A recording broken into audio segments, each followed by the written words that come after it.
I'd like to call to order the regular meeting of the Board of Adjustment for Morris Township for February 24th, 2025. The legal notices required in accordance with the Open Public Meeting Act have been satisfied, and the statement certifying same will be executed. Please join me in the Pledge of Allegiance. I pledge allegiance to the flag of the United States of America and to the republic for which it stands, one nation, under God, indivisible, with liberty and justice for all. Okay, Ms. Santiago, roll call. Yes, Mr. Chairman. Mr. Goldberg. Here. Mr. Trachtenberg. Here. Mr. Williams. Here. Mr. Schuster. Here. Mr. Benoit. Here. Ms. Simmons. Here. Ms. Polara. Mr. Woodford. Here. Mr. Oler. Here. Mr. Hanson. Here. And I, Sonia Santiago, here. Okay, we have some oaths to administer. Mr. Kramer's not here. They got Mr. Schuster. You had the form? Mhm. Well, Can I go to the office? Okay? Yeah, you gotta give it, Five, yeah. Sorry, give me a minute. gotta get one piece of paper, two pieces of paper that are important to be signed.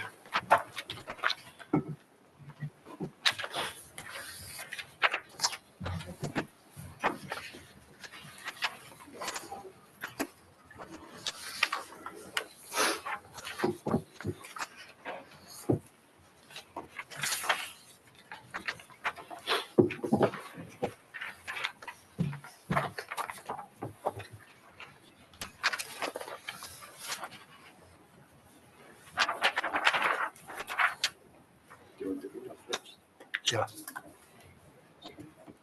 Yeah, they're front row.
Finish silence my phone here.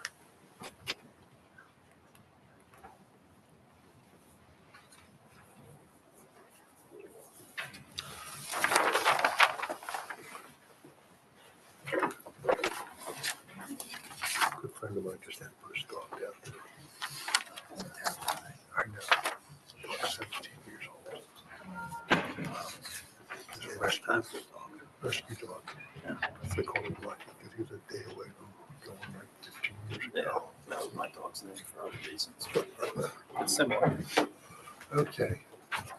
Thank you. So, Mr. Schuster, Sir. won't you join me over here?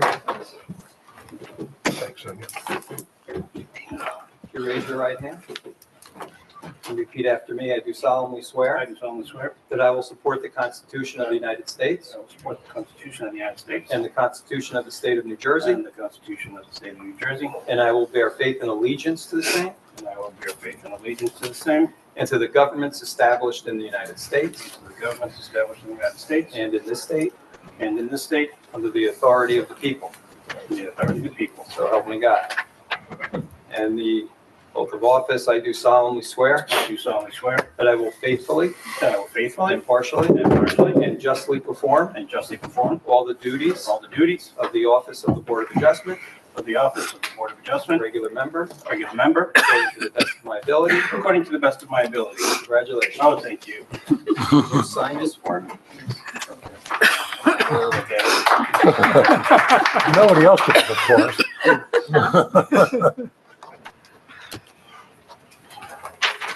Thank you. All right. Thank you, everyone. Like to thank my agent. Thank you. Okay. Next, we have two resolutions. The first being BA-16-24. Mr. Oler. Thank you, Mr. Chairman. This is a memorializing resolution with respect to the application filed by Todd Goldberg, who applied to the board for permission to modify an existing non-conforming dwelling by constructing a second story over an existing one-story section of his dwelling and a single-story addition to the rear of the house, which required variance relief for side yard setback, combined side yard, and expansion of a non-conforming structure. For the reasons set forth in the resolution, that application was conditionally granted with our standard conditions. Okay. Board members, any comments? If not, I'll entertain a motion. Moved by who? Second. Hello? David, you can. Dave can. He wasn't here. I'll move it. I'll unmove it. Moved by who? Mr. Williams. Mr. Williams. Please state your name, please. Sorry. Second, Mr. Benoit. Mr. Benoit, thank you. Okay. Hold on. Roll call. Mr. Goldberg, Yes. Mr. Trachtenberg, Yes. Mr. Williams, Yes. Mr. Simmons, Yes. Ms. Pulara, Mr. Benoit, Yes. Mr. Woodford. Yes. So moved. And also have a resolution with respect to an application filed by Daniel Valvano, who applied to the board for permission to modify an existing non-conforming dwelling by constructing a portico at the front entrance of the dwelling and a dormer on the roof of a one-story section of the dwelling, which required variance relief for front yard setback, side yard setback, combined side yard, and expansion of a non-conforming structure. And for the reasons set forth in the resolution, that application was conditionally granted with our standard conditions as well. Okay. Board members, any questions? If not, I'll entertain a motion. Mr. Williams moves. Ms. Simmons seconds. Thank you. Ms. Santiago. Mr. Goldberg, Yes. Mr. Trachtenberg, Yes. Mr. Williams, Yes. Ms. Simmons, Yes. Ms. Pulara, Mr. Benoit, Yes. Mr. Woodford. Yes. So moved. Next, we move into our public hearings. The first one is BA-01-25. Ms. Santiago. Yes, Mr. Chairman. This is BAO 1-25, Anthony DeVito. Block 204, Lot 60, 145 Lake Valley Road in the RA 15 zone, Section C. Applicant proposes the construction of a two-story addition creating a front yard setback of 11 feet where 50 feet is required, a left side yard setback of 14.67 feet where 20 feet is required, and a right side yard setback of 10 feet where 30 feet is required, and a combined side yard setback of 24.67 feet where 50 is required. Applicant will also seek a variance relief for a maximum building coverage of 23.87% where 20% is allowed, and expansion of a non-conforming structure. Thank you. Your appearances, please. Anthony DeVito. Can you please press that button on that microphone until the light goes green? Thank you. Anthony DeVito. Lori Jean Ryder, architect. Thank you. Would you both please stand and raise your right hands, please? Do you solemnly swear that the testimony you'll give to this board will be the truth, the whole truth, and nothing but the truth, so help you God? Thank you.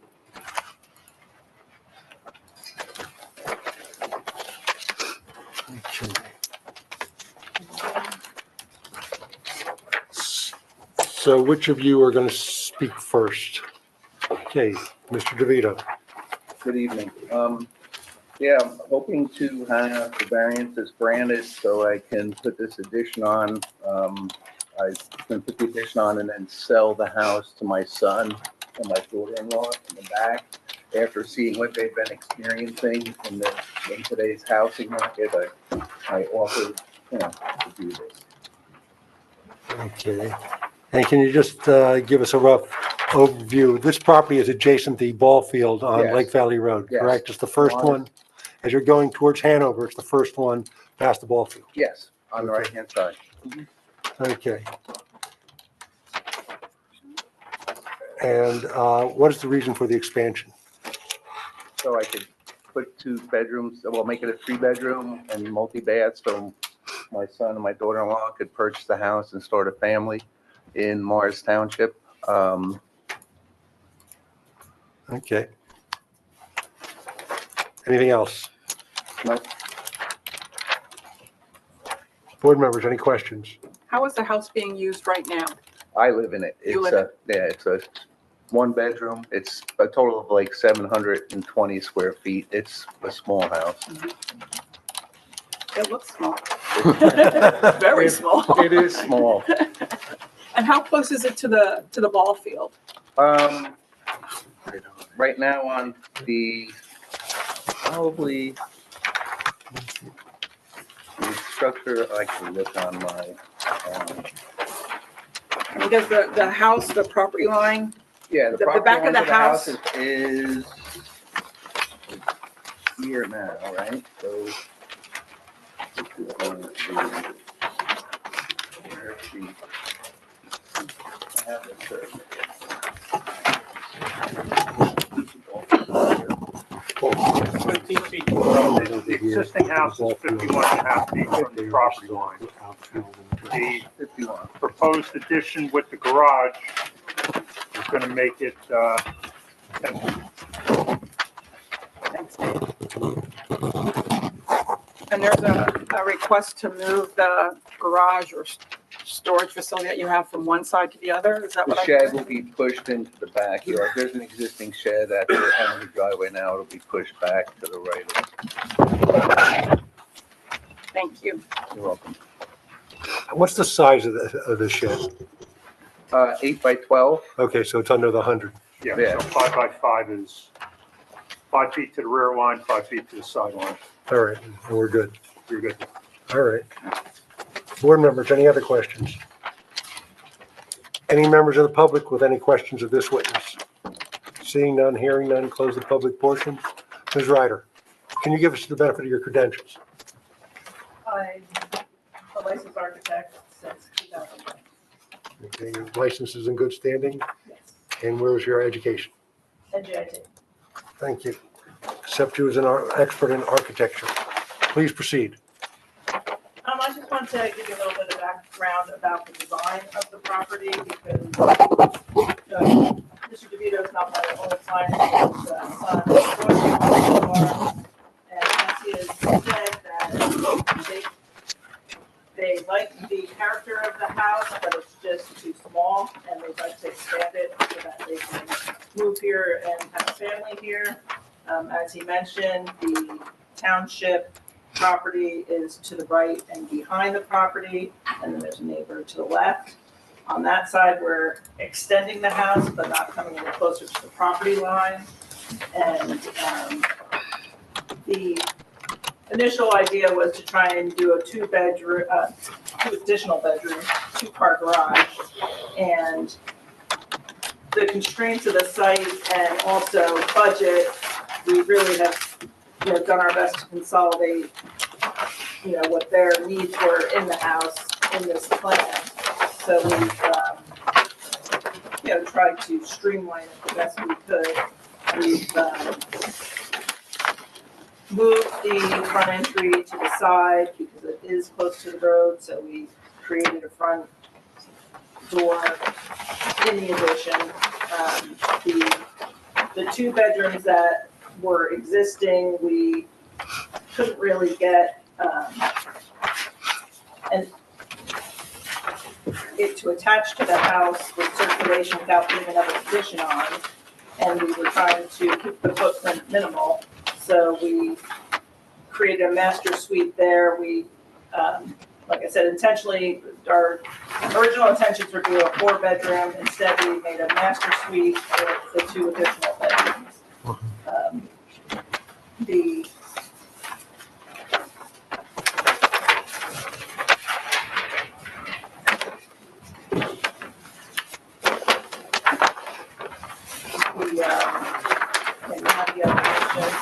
tried to keep it consistent, with what's there already. So we like the style of the home, we're going to upgrade it, to blend into the neighborhood.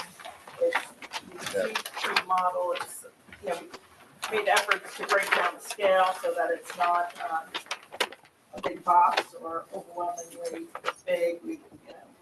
Yeah, for the record, we're going to mark that as Exhibit A1. Okay. So A1's a model of, is it to scale? Yes, it is. Okay, It's, to scale model of the proposed home. it's a massing model to just show how the original blends with the new proposed design. So, but we've, kept it, the plate height in the main house is low to begin with, and we try to keep dormers and keep everything low, so it doesn't overwhelm the existing. So we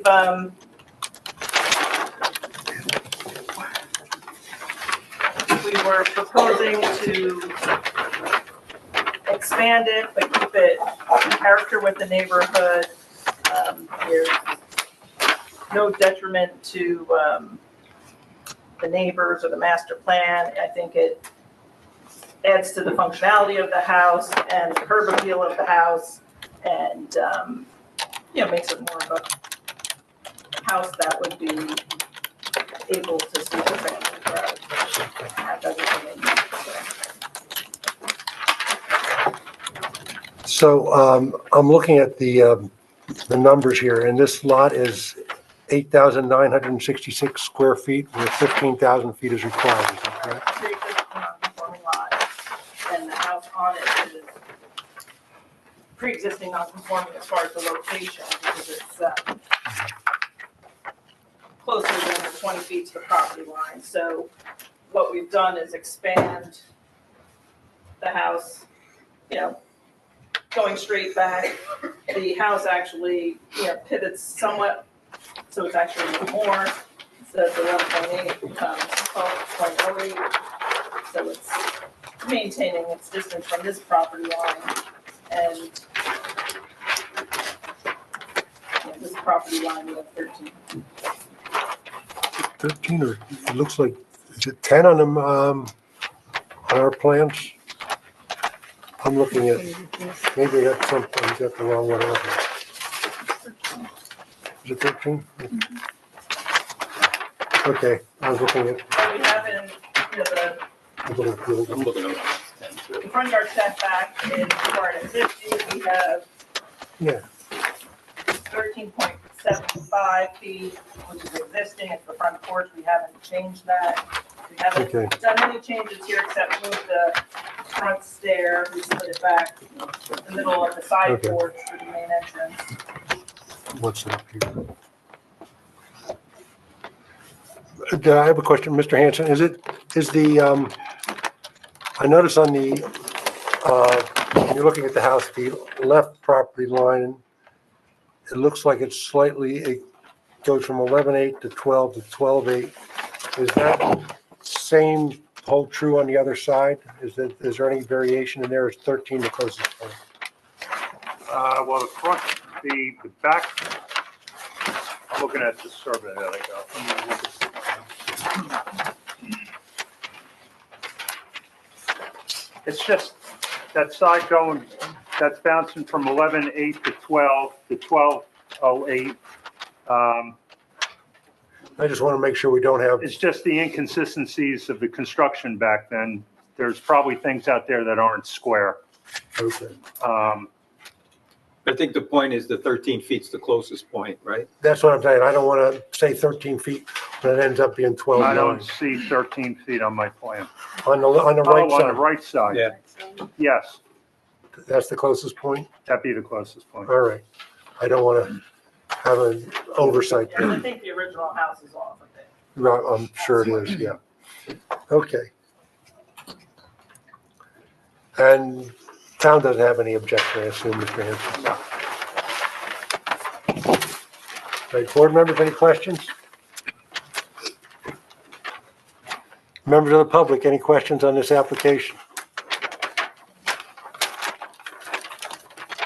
If not, anything else? Mr. Chair, there's no additional lighting or what have you on the property. There's gonna be some lighting, right? Somewhere, Well, they'll be lighting at the entrance points to the house.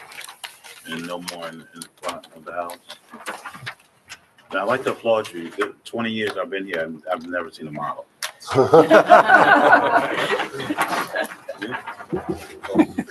It's very helpful. It is. Really, yeah. Uh, So no extra lighting interfering with traffic or anything like that? No, the lighting that's existing now, Saying landscape lighting or anything like Yeah, that with- that you might add. no landscape, it would just be the porch lighting that's existing now. There's 4 lights under the wraparound porch that would say. Yeah. Okay. Any other questions from board members? Any members of the public with any questions of either witness? Not close the public portion. Well, I've been by this house about thousands and thousands of times, and I know how small it is. And I think it really deserves to be expanded. And I know it's a small lot, it's less than two-thirds the size of the required lot. So therefore, you're really constrained by the setbacks, and I'd be in favor of this application. I'll hear from anybody else. I agree, Mr. Chairman. Okay. Can I have a motion then? I'll move the application. I think the only condition, if there's a motion to approve, is that the shed would be relocated to a conforming location. Yes. And I also will need a grading permit and stormwater mitigation. Okay, Mr. Chairman, yes. how many variances are we looking at here? Because I'm looking at this sheet, it says I 5 have variances 6, and 6. actually. Yeah, so there's a front yard that's 11 feet, where 50 is required. The 11 feet is what's existing. Sure. It's just that it goes up above, right in the front, so that's why. Two side yards. Yeah, and then the side yard, I had 14.67 in this report, but I don't think that's right. And so, just to add clarity to the situation, the original survey we had Yeah, was a I see that's a little field different. survey, Yeah, but it didn't have a location point. I could pinpoint the corner of the house to do my site plan. So we got it redone.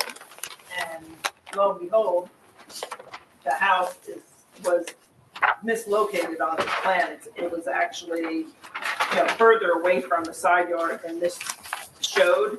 But the initial site plan review Right. was off of this. Okay, that's what caused the Then we confusion. had it updated and got all the information. all right, so, That's what's, so the dimensions that are on your plan are what's correct? so it's not 11, it's, Yeah, go ahead, tell us what they are. What's the front then? the front is 13.65 feet,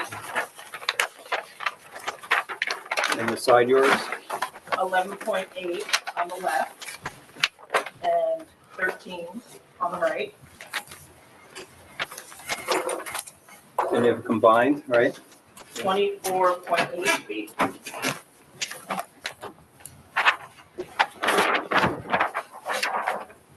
And we also have an expansion of a non-conforming structure. And what about building coverage then? What is that? And the building coverage is 23.72. 7.2, okay.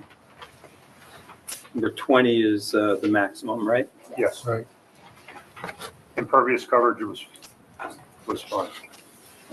Yeah, the road cuts into the property by 154 square feet. That affects impervious, but not the building, so it's still.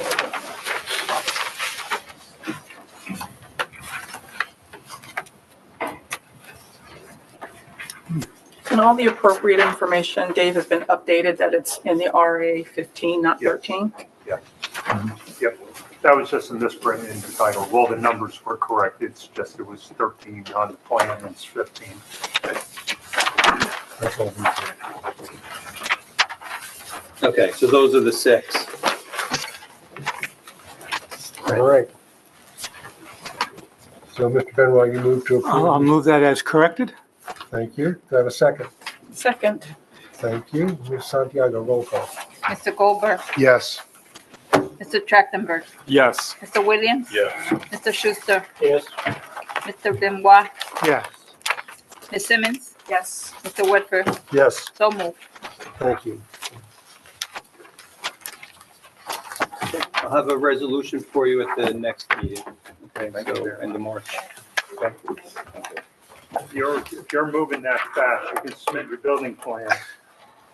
And as soon as the resolution gets read at the next meeting, I will have done my completeness review, and I can give it to the building department then at that point. So it'll save you some time if you can get the building plans in.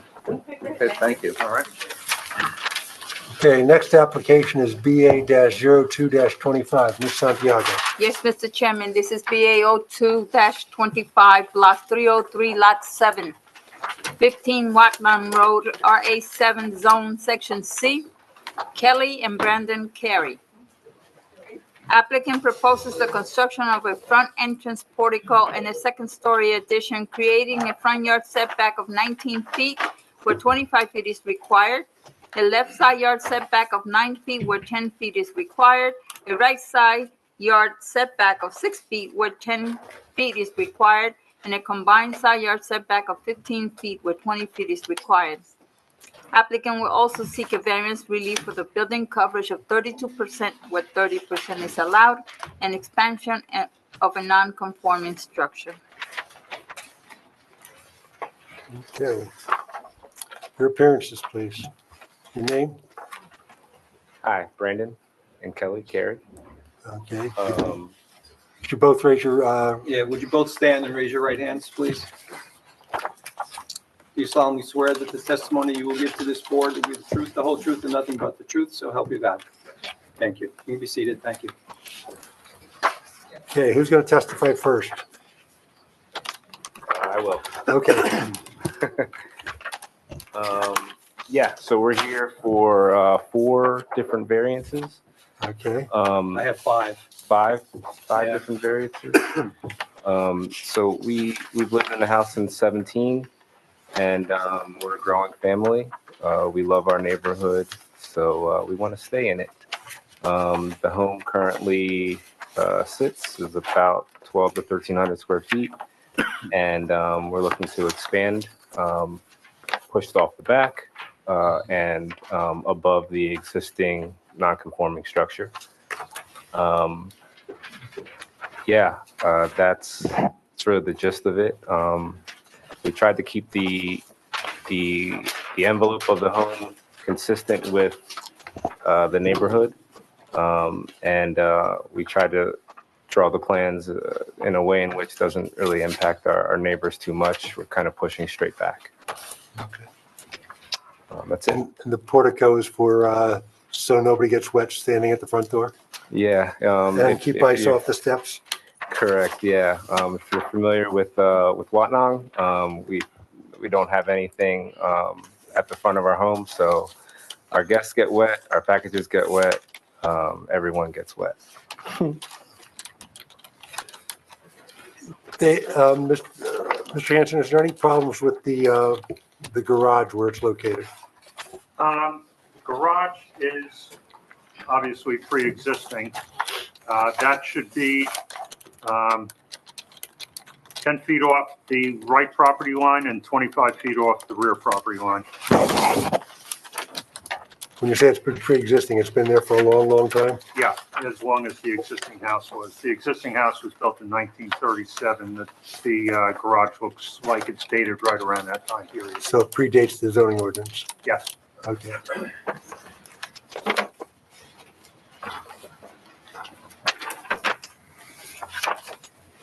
And interior-wise, what do you hope to accomplish? Yeah, sure. We have one growing boy. He turns 2 in a couple weeks, and we hope to have more children. So we currently have 2 bedrooms. We're looking to expand to 4. We currently have 2 full bathrooms, and we're hoping to expand to 3, as well as a more open floor plan. boys are crazy, and right now the house was the house was built in the 30s, so it's very compartmentalized. Small rooms, you can close off every room, and so the addition has a more open concept to it. Thank you. Board members, any questions?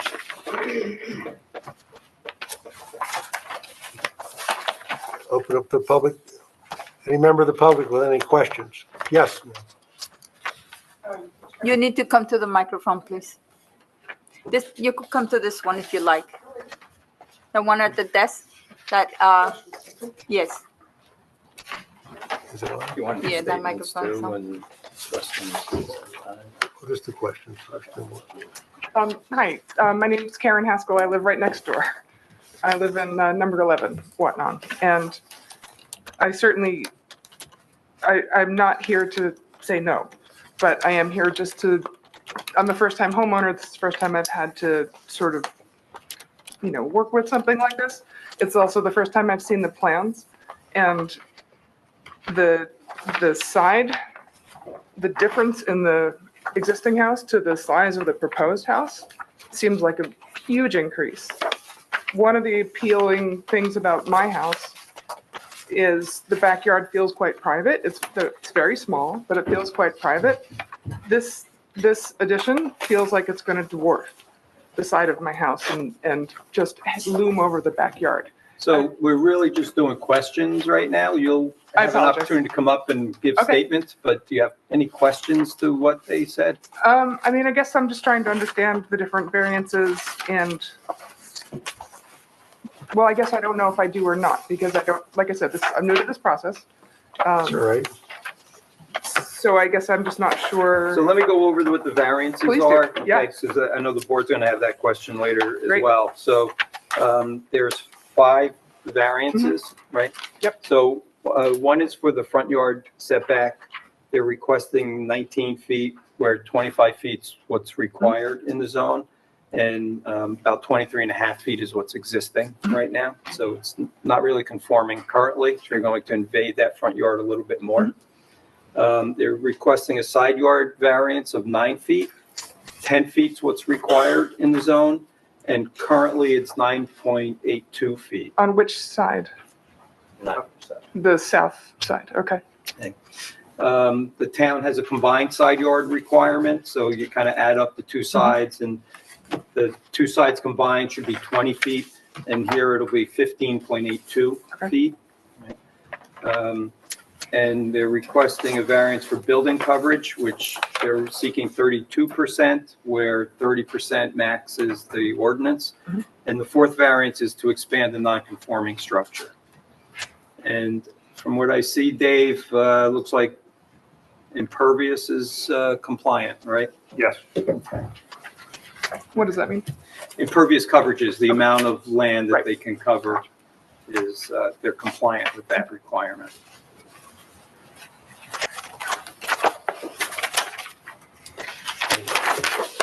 So do you have Any questions? questions to that? Not questions, comments, but not questions. Okay, so let me, Why don't we just you want- swear yeah, in? so let me swear you in, you can do comments, Oh, okay, right now? So would you raise your right hand? Sure. Do you solemnly swear that the testimony you will give to this board will be the truth, the whole truth, and nothing but the truth, so help you God? Sure, okay, go for it. I think the front, I agree. I agree that a portico is a great idea. I've seen the soggy packages, I get it. I think the front, it would improve the look of the front of the house. And I think overall, the structure from the front, it does conform to the neighborhood.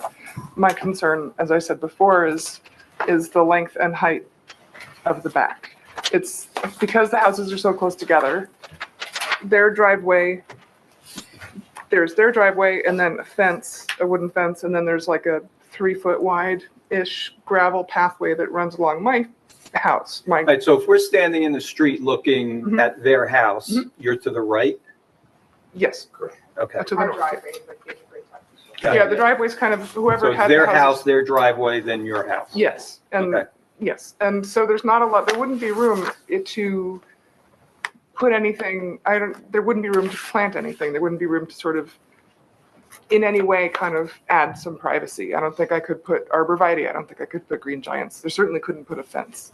So I just feel like Well, is there a fence now? it's about 4.5, 5 feet tall. Okay. It's your fence. Yeah, it's on their Yeah. side. It was there when you got there? I think. Yeah, it was there when, yeah, they've lived here longer than I have. Okay. So again, like Brandon and Kelly, I'm not here being like, this is terrible. I guess I just want to know if there's any compromise to be made with, I'm afraid that if I walked into the backyard of that house the way it is now with this size of a structure, I feel like it would, I don't know if it would reduce the property value or not, but that's certainly my fear or one of my concerns. So is the addition that you're looking to do on her side of your house or on the opposite side? We're just Straight building back. Straight back. So the house is actually built, once again, in the 30s. They didn't build it perfectly straight. So Right. that's the reason why, while we're building back, we're actually drifting, facing the house at the street. We're drifting a little bit more to the left. Right. So that's why it becomes that 9 feet. We would obviously want to just build straight back, and that's just the existing condition that we're dealing with. So we're actually getting further away from Karen's home. Yeah. A little bit. Right. And then 9 feet's for the deck, right? That on the opposite side Correct. Right. is the deck. Correct, yes. I think what should be noted is a portion of the back of the house that currently exists is going to be taken off the house. And then there's going to be an addition that's then going to put like the second floor on the front of the house. And the expansion, The expansion backwards only looks like it goes back about 5 or 6 feet. in 6 feet further back than what it is right now. Correct. But it's going from 1 story to 2 stories in the back. Right, okay. And then the deck that's proposed on the back is on the opposite side of the Yes. back of the house than the driveway side, let's put it that way. Yeah, I don't feel like the deck isn't so much the concern. It's just this. Yes, it's only 6 feet longer than it currently is, but it's just the difference in it's a big difference in height. Okay. Right. But the height is conforming, Dave? Yeah. Ms. Haskell, is your home a 2-story property? It is. And so looking at their home and looking at your home, I noticed on Google Maps that you have the garage. Yes, the single car garage is Right, facing. Yeah. right. And then your actual home it sits up high. So, and how far back does your home go in comparison to where theirs? If I Apparently your house is further than ours. a little bit, yeah. If I stand there was an addition to my house when I moved in 3 years ago, and so there's this. If I'm in my kitchen and I look toward their house, there's a side door, and if I look out that side door, I'm looking directly at the existing addition, which is a little bit lower, just because of the way where my house is. So if this is. So my side door faces here, so my side door is going to face the whole side. So there's the back of my house, there was a powder room and sort of an office, not really a bedroom, but pushed out on the back, and then there's a deck as well. It was there when I got there. And do you have any trees or shrubs or anything that separates your 2 properties beyond that fence that's there? There are two cherry trees. There's some, I can't remember what they're called in the back, but in between the houses, there's 2 cherry trees that actually Brandon and Kelly have done some work on because they really tend to grow toward their house, toward the south. They were sort of poorly maintained when I had bought the house. Probably the work that they've done to them has probably helped them. But so at the moment, it feels very open. It's lost a lot of what felt very private. I didn't oppose to any of the tree work. Please let me be clear about that. I'm all for it. It was for the health of the trees. and also for their own safety because the branches were quite heavy growing over. But there's not, like I said, there's not really room, especially where the fence is, because the pathway is right up against their driveway, to add anything that I can think of. There might be a solution that I'm just not aware of. And I'm open to that. I'm open to the whole conversation. Like I said, I'm not saying no. They're awesome neighbors. We have a great neighborhood. It's very quiet. I totally understand why they want to stay there. It's just a very quiet, it's a nice, safe place to be. It's a great place for kids. It's not a dead end street, but it's not really Heavily trafficked, right, right. Board members, any other questions of this witness? I just have a question on the garage. On the renderings of if the project were to be approved and completed, if you're facing the house, the second garage to the left, is there enough width there to make that a usable garage? I mean, it looks like it's a little tight in terms of the ability to use it. So would that be able to still be a functioning garage? No, in terms of car in and out? Yeah. No. Is it currently able to be used as a garage? If we put our mirrors in and prayed, we could get the car in. Gotcha. But Kelly has a new Telluride, so that doesn't fit. Right. The garage was made in the 30s. It's very small. And there's no proposed work on that at all? No, existing to remain. And those numbers also kind of hinder the side yard setbacks because we're going off of, those numbers that are there.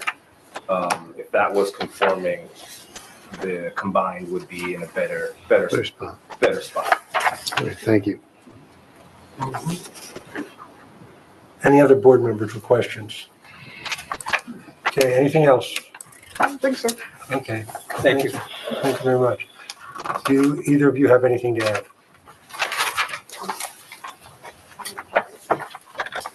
Okay. Board members, any comments?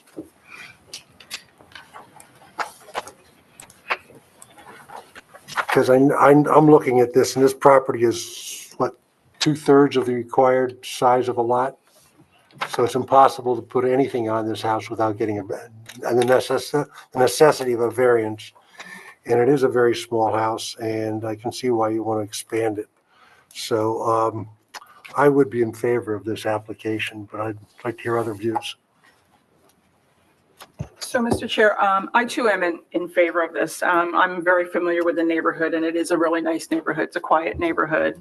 Younger families are moving in, so you want to keep the residents that are here in the township. I am sensitive to Ms. Haskell's concern, and it appears that there's a good relationship between the neighbors, and perhaps there's some sort of a compromise that you all can come to that would ensure the privacy that you're speaking of, while still honoring what you all would like to see with your property. And it might be, maybe just some foliage or something just to guarantee that. I think it's a wonderful project, and I wish you all the best with it. Can I have a motion then? I will make that motion to approve this application with the variances that have been outlined. Thank you. Second. Thank you. Who's second? Mr. Schuster. Ms. Santiago. Mr. Goldberg, Yes.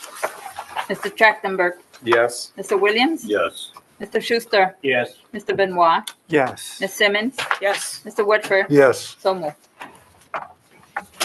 I will have a resolution for you at the next meeting. Thank you. Good luck.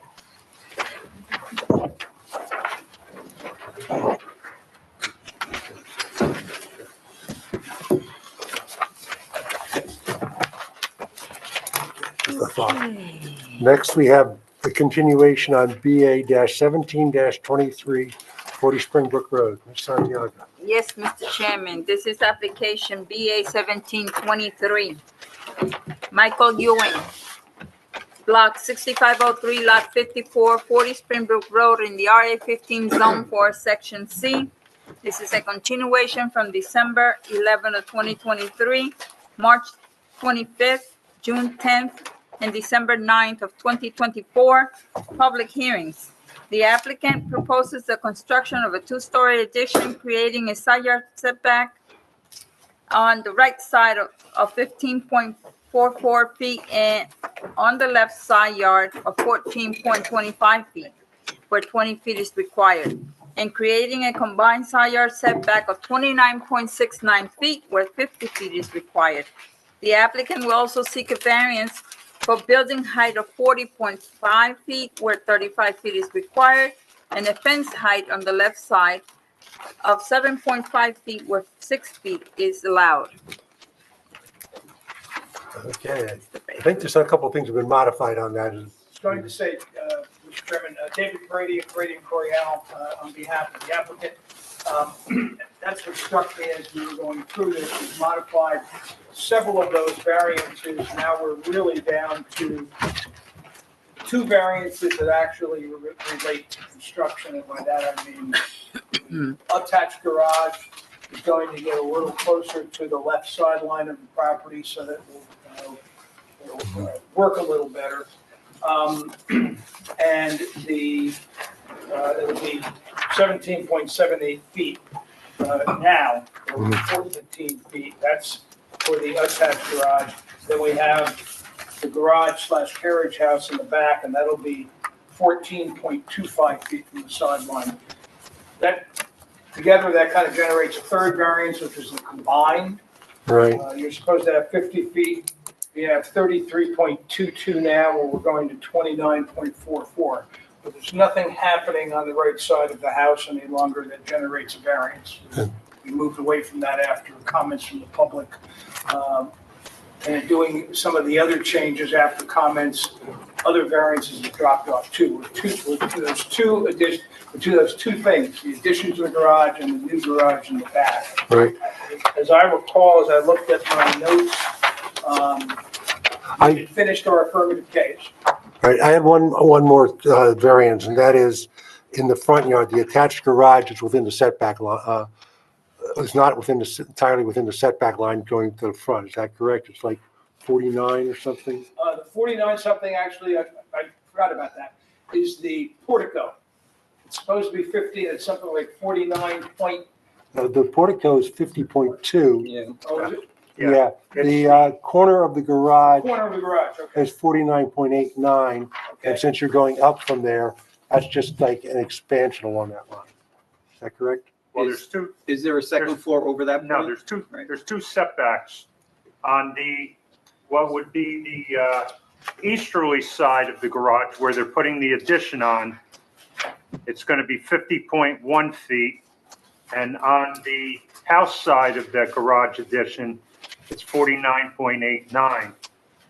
If you average those two out, you come very close to 50, but it's less than 50. Yeah, so Dave, Dave Hansen, the 49.89 feet, right to that point. Right. That brings us to that X that shows 95.76, Yes. that spot, right? Yes. So that's to the existing garage? Right. Okay. Is that going straight up from there? Is there a vertical addition at that point? I believe there is, going straight up. Straight up there? Okay. So then there's that one's pretty de minimis, but that's going to be a few inches there for that, right? 1 inch? 1 inch. That's meets the definition of It meets my definition of de minimis, but yes. You can get another surveyor out there to do the same survey, and he'll come up with a different number because it's where you hold the rod and take consideration for the siding on the house too. All right, but right now with the plan we have here, we're showing basically a 1 inch front yard setback, right? To that second story. So that's correct. It's not just two because of that addition of a second story on top of a pre-existing 1 inch deviation. Right. Right. My notes indicate, my recollection is last time we finished our case in chief, the public, I believe, actually gave testimony in addition to asking questions. And I don't think they had any. Did we have any testimony? Yes, we did. Okay. And I think we were coming back for one particular member of the public who's represented by Mr. Urson for Mr. Urson's objector's case. After that, I may or may not have a rebuttal case to put on. I'd like to see what we hear. Okay. Mr. Chairman, should the witness testify from here? Because Why from don't we there, bring them here, I think with this would be microphone better. is here, Yeah. because someone keeps going off.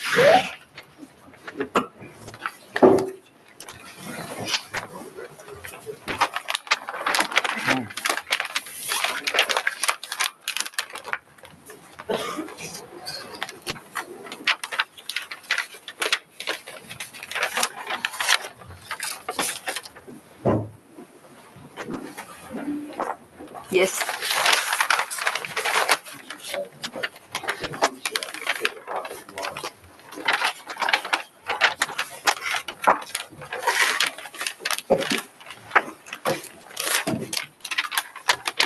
Mr. Chairman, this is just a paper copy of what we submitted electronically. I thought the board might want to follow along their path. Sure. If you would. So, okay, if I pass them out? Yeah, Sure. please. Did you send that out? You want her to pass them out? And, No, and because just those to give you a heads up, I don't think anybody saw this yet, Nope. right? No. I know I didn't. I did. Okay, We emailed it twice. Okay. I'm certain of that. email twice, read once, but I'm gonna read it right now. Email twice to who? To the board. Thank you. and I think someone brought up this old sales brochure before. I think that's been marked, right? Hey, Dave. But we'll mark this whole We thing. marked this whole thing here.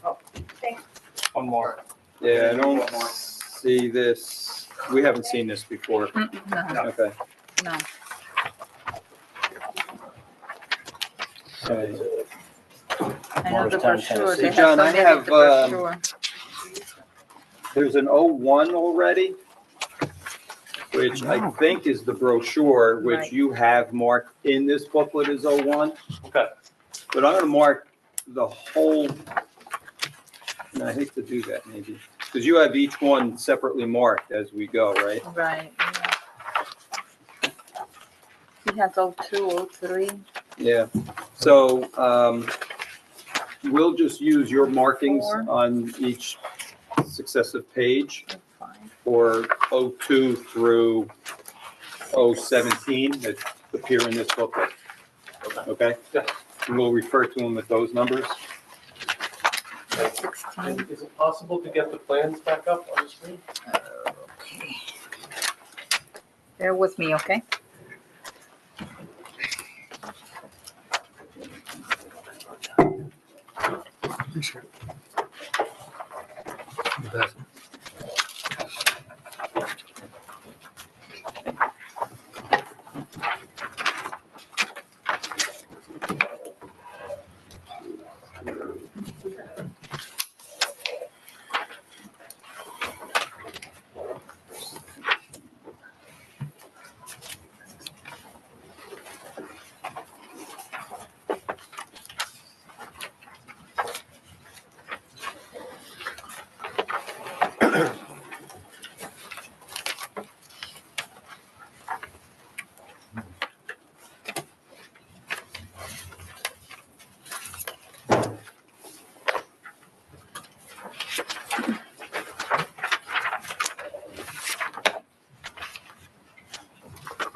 You want the site plan? Mr. The architectural. Oh, the architectural.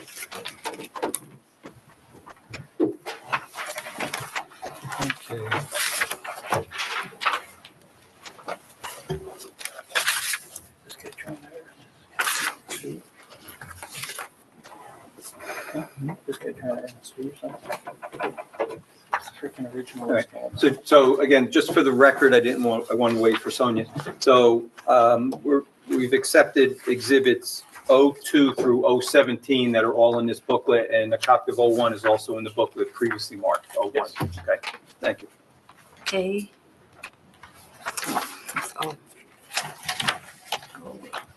Just so I don't have to ask, I think I want, I have to keep going, I think I want 5, the left-sided elevation.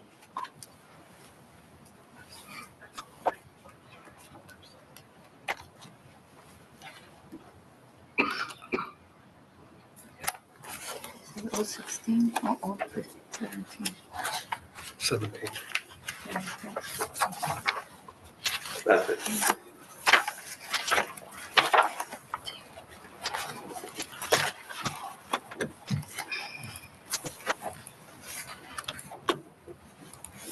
So what's on the screen, sheet 5? That's it. No, that's the garage, and this is.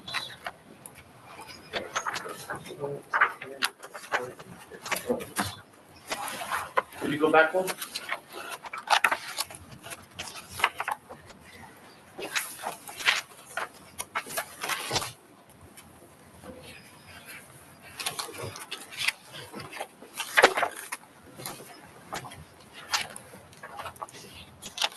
Fine, thank you.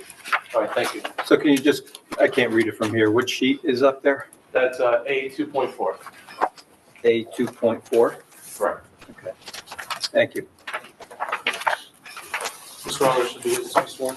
Yes, please, would you stand, raise your right hand? Do you solemnly swear that the testimony you will give to this board will be the truth, the whole truth, and nothing but the truth, so help you God? Yes. And your full name, please? Margaret Sellers, Would you spell your go by name, Maggie, Margaret. and then your last name? Oh, sorry, Sellers. Like Thank you. Peter, no relation. Thank you.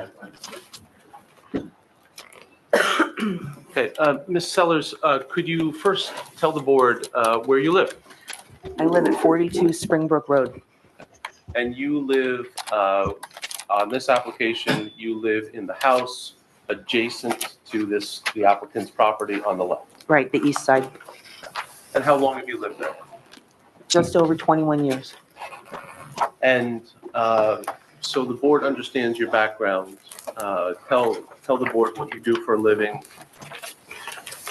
I'm a licensed realtor, been in real estate full-time in Morristown area, almost 30 years. It'll be 30 years in May.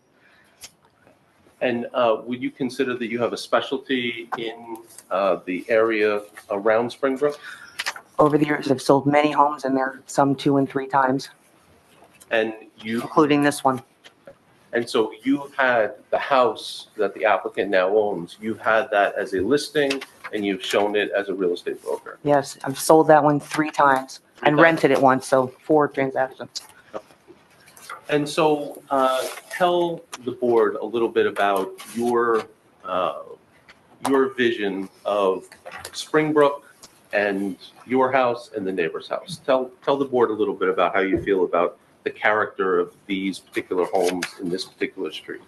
Springbrook's very special. We all know it, well, we maybe don't all know, but they started developing it in the late teens, early 20s around the golf course. Our stretch of homes, for the most part, are some of the original homes in the neighborhood. The applicant's home was built in 30. Mine was built in 1938. And when we get to the Springbrook brochure, my house is actually in the original 1938 Springbrook brochure, which talks about the beauty of the neighborhood and the peace and tranquility and the trees and mature trees in the area. It's all written out from the original brochure, which for the most part still exists, and we don't want to lose that. Okay. So in an effort to keep moving, be respectful of the board's time, why don't we just dive right into our exhibits? Okay. So under tab 1, you have attached, tell the board what tab 1, exhibit 01 is. This is the original sales brochure for the Springbrook neighborhood And from 1938. And the first page is the first page of that brochure. Mhm. And the second page, you have highlighted some language there. Why don't you read the part? When you that- answer, can you say yes instead of? I'm sorry, yes. So we don't know whether or something. I'm sorry, let me get closer. Apologize. So the second page of Exhibit O-1, why did you include that, or perhaps just read it and tell the board what the importance is to you? Yeah, that'll tell it, I think. The many fine homes that have been erected in Springbrook Estate have contributed toward forming a mature, firmly rooted community. The feeling of spaciousness conveyed by wide, tree-lined roads is enhanced by the houses, which, because of the large plots, maintain a respectful distance from the road and from each other. And then the next sentence goes on to talk about peace, privacy, and contentment in the neighborhood. Is that right? Yes, And do you feel, this is an old brochure, 1938, yes. right? But do you feel that the neighborhood is maintained, how would you describe it? Has the neighborhood maintained that character over the years? Yes, there's many original homes in the house in the neighborhood that are beautiful, manicured properly, beautifully maintained. Yes, I think everything is still as it was back then. And flip to the third page of O-1. Again, being respectful of the board's time, we're not going to read this, but you highlighted some language and you were focused on the trees. Why? Because I think that's a very important part of the Springbrook community, the beauty of the very old, mature trees that give us the privacy, and it's a beautiful, beautiful setting. And no, let's not read everything. Okay. The board can certainly read along as we're testifying. And the fourth page of O-1, that's actually your residence that you highlighted. Yes. And is there anything else in O-1 that you wanted to highlight to the board? No, I think the first couple of pages that we read from kind of summarize what I'm trying to get across. The beauty of the neighborhood, and we don't want to lose that by allowing this kind of overdevelopment. Okay, so let's flip to Exhibit O-2. Is this a picture of your house? No, This is a picture of the applicant's house? yes. And tell the board what's important to you in this picture. Well, that's an aerial view of the property currently. There was an addition put on the home in 2010, so this shows current status and size of the home, but it shows open area and the trees on each side that buffer the Nugent's property at 38, buffer my property, looking at this angle on the right-hand side, on the eastbound side. Big, beautiful, open backyard, spectacular patio. It's been mentioned that patio is not functional. I've been to many parties on that patio. It's a beautiful patio. And for the board's understanding, in O-2, where was the addition? You could say left or right side. Yeah, the left side, there are 4 vertical windows. Above that, that is now the master bedroom suite, And do you know when that addition was done? 2010. And for the purposes of looking at O2, and we're going to go over this a few times, I would say, the portion of the applicant's current property that's closest to your home, could you point that out for the board in O2? Yes. Just, you have to describe it because they Yep, can't see your yep. picture. Well, in the right side of the building and the structure is the current driveway, and you can see the back of the 2-car garage. And then to the right, there's trees and the driveway goes up to the road, however many feet that is. The right of the picture shows the trees that provide privacy to your property. Correct. And the garage that's pictured to the right of the building with the 4 windows, that's the portion of the current residence that comes closest to your property. Correct, and it's just a garage, nothing above the garage but attic space Right. currently. And that's the part that currently encroaches on the side yard setback already. Yes, And currently, the portion that is closest to your property and encroaches on the setback, that's just a garage with no living space. correct. Okay. So. Heated garage. Okay, so it's 1 story with no living space windows that face your property. Correct. Okay. Let's move to O3.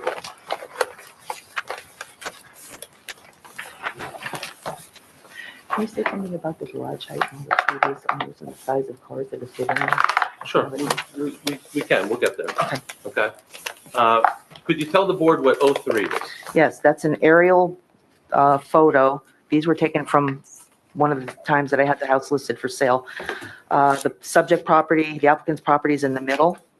My home is to the right. The Nugents are at 38. That's the home is showing to the left. Okay.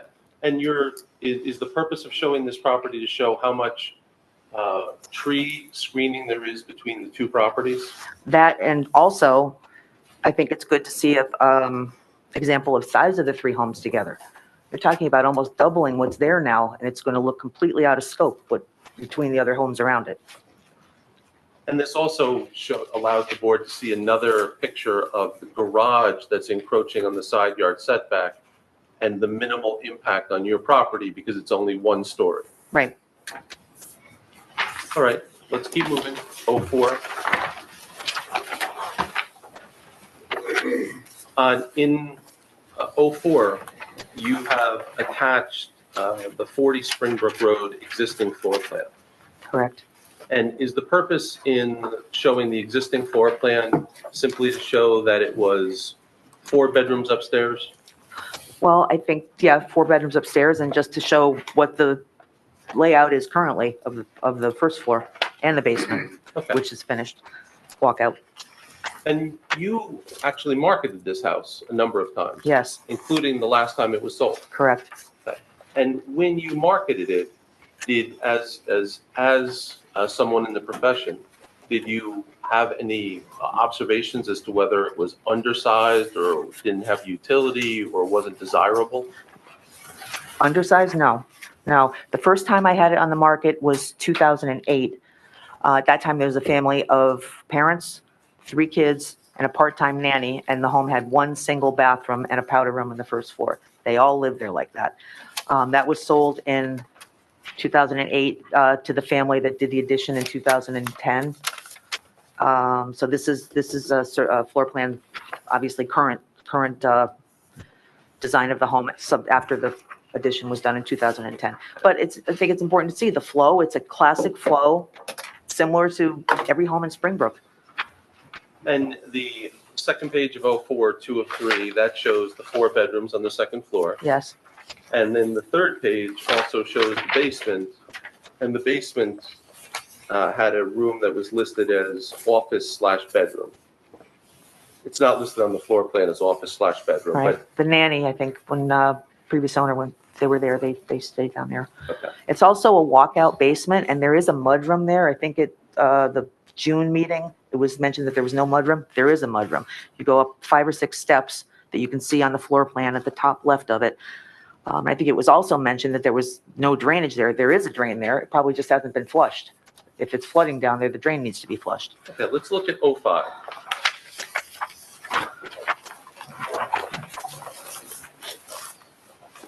Tell the board what 05 is.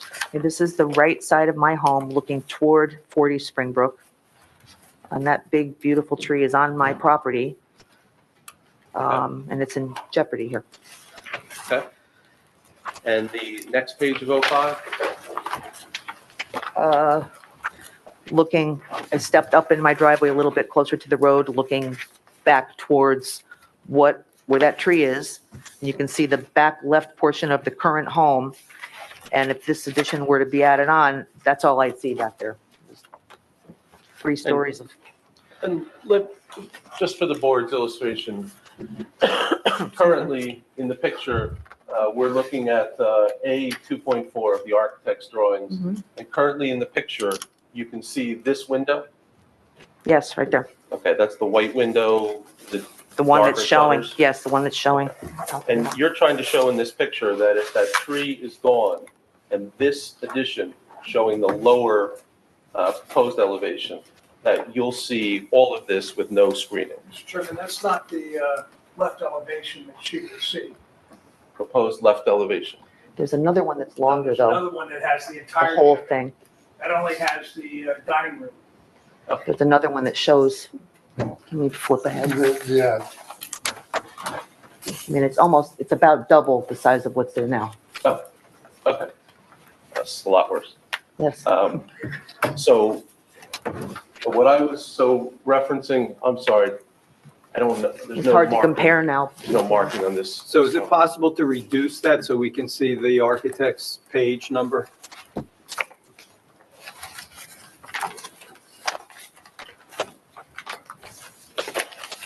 let's scroll down.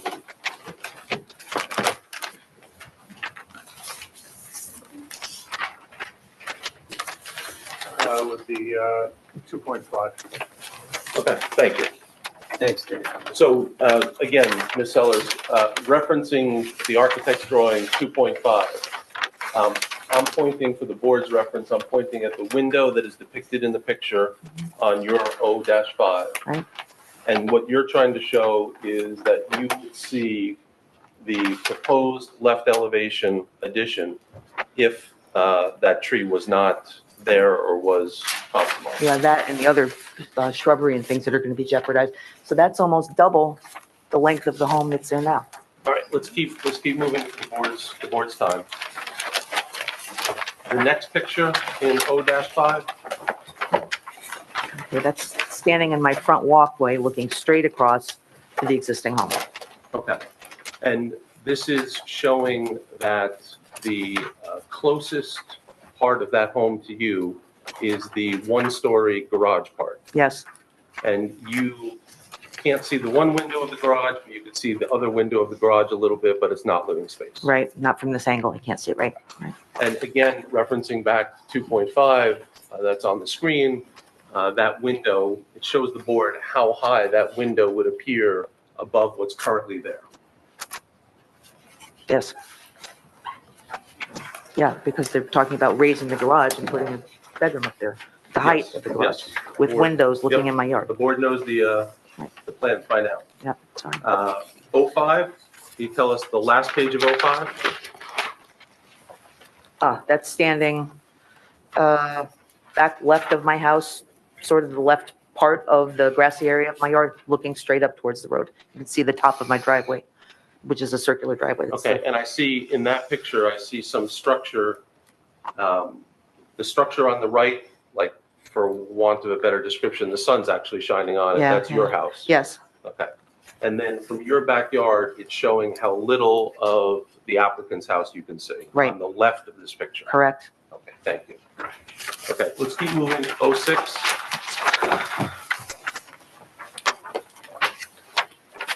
Okay, that's a front yard, little different season.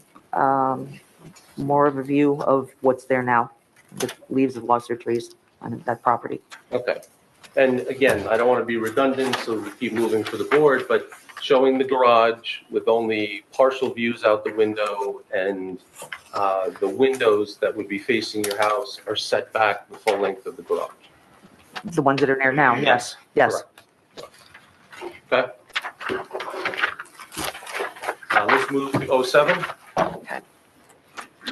That's standing at the road, looking down. My home's on the left, the applicant's home is on the right. Now, my property line is almost to the Belgian block on the right-hand side, kind of swerves in as you go down, and I think you've seen the surveys, looking straight down between the two driveways. Okay, and this picture shows the vegetation between the houses. Yep, those are red maple trees right But there. it also shows how close the houses are. Yes, And it also Currently. shows, once again, Mr. Chairman, Mr. Urson tends to testify on behalf of his client, and she says yes. I understand it. Let's let her answer the questions. okay, Don't- I'm don't trying to leave. save the board some time. It's I understand, I obvious. understand. He's objecting to the leading nature of the questions. Does this picture depict how close the houses are? yes, Okay.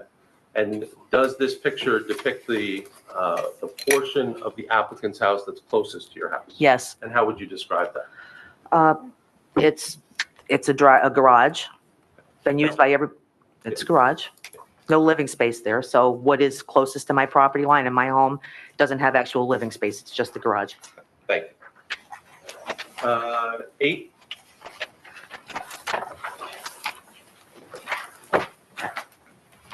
That's the existing, pointing to the existing garage, where they're hoping to push almost 4 feet closer to my property line, add a second floor there with a bedroom, with windows looking right into my yard,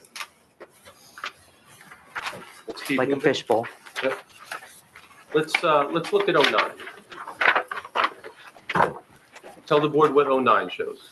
Okay, that's a picture of, that one is from my master bedroom. looking out into my backyard over my lower patio and the upper patio towards 40 Springbrook, the applicant's property. So the applicant's property is on the right of this photo? Yes, And what does it show? lots of trees and privacy. Go to the second page of 09. Tell the board why you included that picture. That's a picture from my master bathroom. And what does the picture show with respect to privacy? 100% privacy, all trees and green, which I would lose. Let's move to 10. Oh, no, okay. Can I ask a question? The fence that's shown in there, whose fence is that? That's on the applicant's property. It was put in by the people in 2010 that did the addition. 010, tell the board what 010 shows. Okay, this is a picture from my guest bedroom on the second floor. Okay. Same thing, looking towards the applicant's property. Yes, And what's the point of showing the picture? just to show the green and privacy that I have currently. Okay. Oh, you know what? Sorry. The fence in the back left, that is the neighbor behind. I was looking at the Right, right but I'm side. talking about the fence that's looking to the, it's like in the middle, just above the roof line. Oh, that's 40's roof. That's what I was referring to. Nope. Thank you. Okay, let's keep moving. Let's go to 11.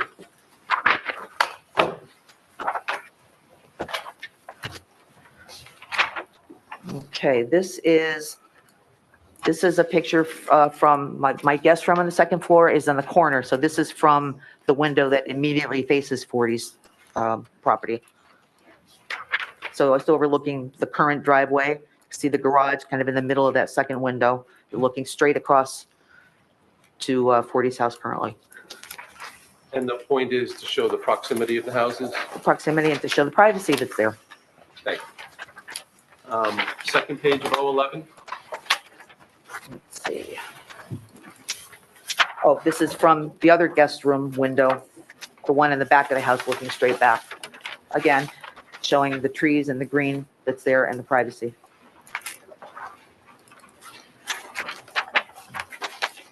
All right, let's move to 012. Okay. So first of all, where's this picture taken from? That's taken from the, my family room. It's up above this slate patio that you see. Okay. And in this picture, you put out some yellow marker. I did. What was the yellow marker supposed to? I did a rough walkout of the depth of, I can get up and point, You know, stand Yeah. up and point to the board what you were trying to illustrate from there to there, approximate, on A 2.5. yes. Where that's marked out with the red ribbons, that's what is going to, my direct view is going to be of that, between those two ribbons. And do you know what time of the year this picture was taken? That was, I think that was before the October meeting. While we're on this, Mr. Chairman, just so I'm clear, that ribbon is on your property? Yes. Okay. Oh, yes. You, just so we're clear with the board, you were trying to not show the exact location of the point of 2.5 you pointed out. You were just trying to show the measurement of that section of the house. Yes, the approximate location, and from there up, I'd be seeing that three-story building. My yard is lower, so it's going to seem even taller. The topography of the street. Why don't we turn to 13, because 013, that'll also illustrate what we're talking about. Okay. Same thing, just a different angle, just marked out approximates, because I walked it and got a tape measure where that building would be if it, and I'd be looking at straight back. That's in the middle of my backyard, the upper part of my backyard. Okay, and so this shows the elevation change, so you're looking up at that property? Yes, yeah. The whole street, we all know now from all the testimony, but the street tapers down. And 014,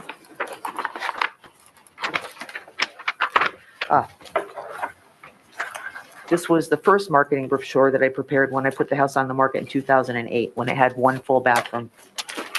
okay. It was 2008, market wasn't as strong as it is now. Sold it for, I think, $998 with one bathroom and a half bathroom on the first floor. Okay. Let's, the board can take a peek at that, but we won't spend more time on that. Let's look at 015. Okay, this is a brochure that I prepared in 2016 when I marketed the home at that point, after the addition had been done in 2010. So that's a view from the street, of the front yard. Okay, and just for the board's understanding, there's pictures of the house in 2016 in 015 Yes, in the subsequent pages? yeah, the rest of this was my complete marketing brochure. It shows the second page of that brochure. You can see the master suite that was put on with the high ceiling. A second bathroom. All the bathrooms were redone in this house in 2010. I think at some point, the architect said they were original. They are not. They were all redone in 2010. And the people that put the addition on pushed out, as we talked about, over that patio and made the master suite with a beautiful second full bathroom up there. It's got radiant heat flooring. It's got a jacuzzi tub, steam shower. It's beautiful. It was beautiful. Okay, 016 is you retained a forester to look at the trees on the property. Yes, and we're Can I gonna ask have a to question? advise Is that Forrester going to testify? yes, Here, he's I'm here. gonna skip past it because he's here. He's here. Okay. And then 017, which we've left in the back of the brochure, we've left loose because it's a larger piece. Could you tell the board what this is? This is an aerial plot map. Yellow highlight is 40 Springbrook. My home on this is to the right. I'm lot 55. Nugent's are lot 53 on the other side. Okay. And could you tell the board what this shows about the size of the houses on the property, on the street, I'm sorry? They're all consistent with the lot sizes that are there. I think that's important. And across the street, it looks like most of those lots are 0.4 something acres up to 0.5. Yeah, there's some bigger ones down. Next to me is 1.17 acres. Richard Wade's on the other side of that. He's got a bigger lot. And then 50's got 1.81, I think, acres. That came up at some point in someone's testimony too. It's got a 3-car garage. It's got a lot size 4 times what the applicant has, almost. And again, the board can visually look at this, but in the houses that you've depicted, which is either maybe 10 or 11 of them, what's the range of the square footage of the houses? They're all pretty similar. None of them are near what is being proposed. But what's the range? On the low end, it looks like, That's me. I'm 2969 and I have 0.87 acres. and on the high end, Let's see, we've got, looks like 4,400 square feet. yeah, that's lot 18. I think that was 30, I think it was 35. Okay. So, Ms. Sellers, so those are the exhibits that you want to present to the board so that the board can understand the impact of what's proposed on you personally. Yes. Okay. And this is not just very sentimental to you, it's very emotional to you. It is emotional. I've worked, Tell the board why. be happy to. I've worked very hard my whole life to be able to afford a beautiful home. If this were to be passed, it's going to jeopardize my property value. It's going to ruin my quality of life in the backyard because I'll be looking like I'm living in a fishbowl with all those windows looking into my backyard. I'm a realtor almost 30 years. People look in Springbrook. They don't want to look at houses, 3-story houses. And it is a 3-story house because it's a walkout basement in my yard. Just for the record, you're pointing again at A 2.5. Yes. So let's say there's that part of their backyard. I'm down here, so it's going to look even bigger. I can tell you as a realtor, showing homes, and very well versed in the Springbrook neighborhood, obviously, I've sold many homes in there multiple times. If I had a buyer looking at it, I said, look at how close that is next door. You look like a fishbowl. They can look right in your backyard. They can look right in your front yard, 14 or so feet from the property line. And I'm going to ask you to, in illustrating that, I'm going to ask you to flip back to 03.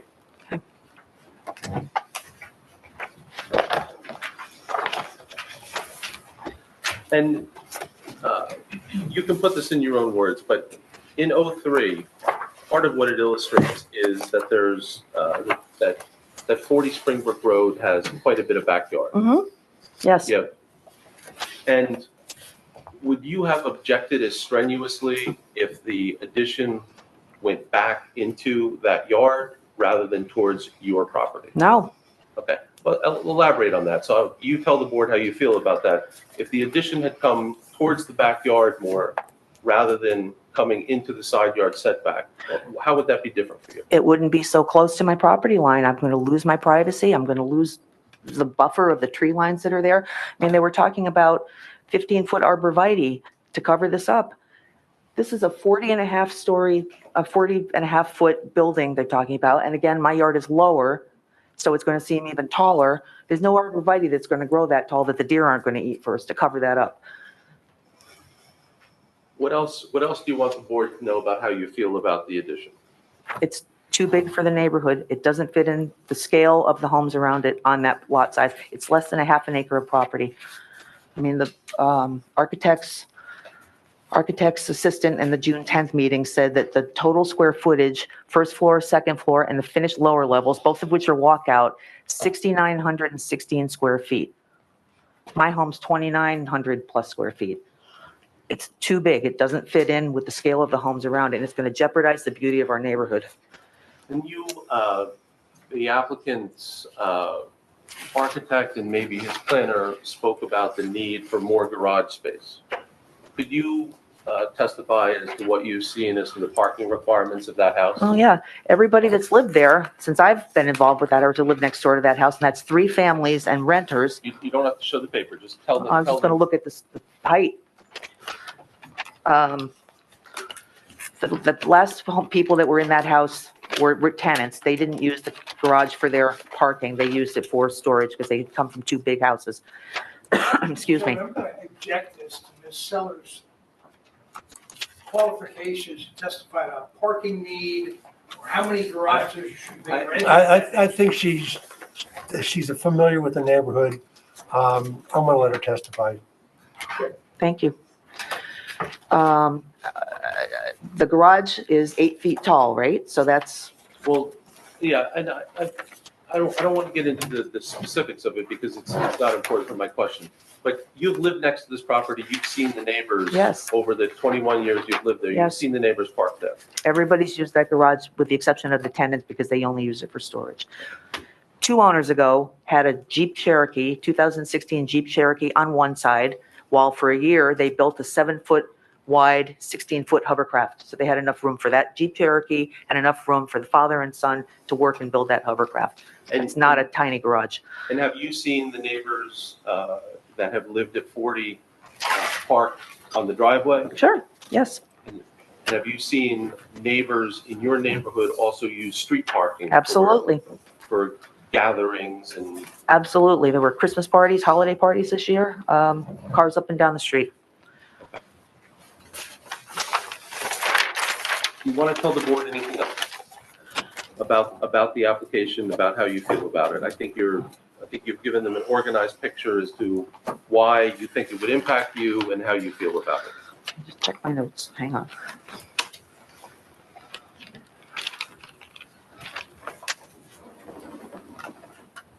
No. Excuse me, I think I covered everything, but I think we have to protect the integrity of our beautiful neighborhood. It's too big for the lot. It's going to jeopardize my property value, as I've said. It's going to jeopardize the neighbors on the other side, the Nugent's property value, though they're not as close as I am to what's being proposed. People don't come to Springbrook to look at these McMansions, which is what I would call this. It's a beautiful home, but it needs to be on 3 acres in Mendham or Harding, not on less than a half an acre in Springbrook. Mr. Chairman, that's all I have for this witness. Okay. I'll follow whatever procedure you'd like to follow. Council, why don't I you? just have a couple questions, Mr. Chairman. Looking at 014 and 015, just so I'm clear in the record. 014 is the sales brochure you put together in 2008, is that what your testimony is? Yes, And the offered at $1,050,000. yes. Sell for that? No, it sold for $998. Had 1 bathroom upstairs and it sold for $998 in 2008. And then the brochure that's 015, was that I had two notes. First I had it was 2010, then I had it was 2015. No, it was 2016, 16. yes, and 2010 date is when the owners at that time did the big addition and remodeled all the bathrooms. Oh, let's talk about heating. It's come up about the multi-zones of heating in the home. There's rate, I got another question for you. This is 2016. I don't see on that brochure a listing price. What's the listing price? $1,250,000. It's a million- We got yes, got $1,250,000.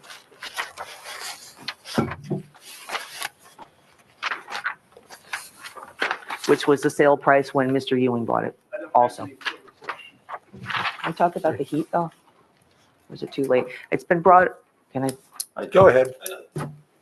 It's been brought up that there are 7 heating systems in this home. The first floor has radiator heating system. The second floor, entire heating system was redone in this 2010 edition. That's a forced air system, separate air conditioning there and on the first floor. There's radiant heat flooring, which is an upgrade in the kitchen, in the office, in the master bathroom, and in the hall bathroom upstairs. So it's not an inefficient heating system when you've got radiant heat floor, which in any standards of real estate today is considered an upgrade. Okay. Board members, any questions? Chairman, I have a question. Sure. I'm looking at the picture in Exhibit 303. I'm looking at your house next to, on the right, correct? Your house is on the right? Yes. And it looks to me like you have additions on that house. Is that all original or were there additions? I think the sunroom was probably put on sometime in the 80s, if I remember correctly, when I bought the house. I was told that by the building office. That's on the right side of the house? That's on the left side of the house. On the right side of the house that you see there, on the back right, that was actually the original garage in my home. And at some point, since 1938, someone converted that to be a family room and added a garage on the front of the home, which is not obviously in the picture in the original brochure. But I didn't do any additions. So thinking of the brochure, because this was part of the testimony several times.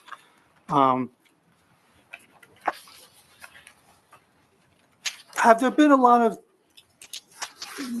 these were homes that were advertised in 1938. My first thought is most of the township wasn't even developed in 1938. So there's lots of what used to be very pristine places that are no longer pristine places. There's homes. So that's typical of the township in the last 90 years, that what used to be nice forests or nice pastures or whatever are now homes. So I'm not that convinced about that, but I've driven through the neighborhood quite a bit, and there are a lot of homes there that are not original 1938 homes.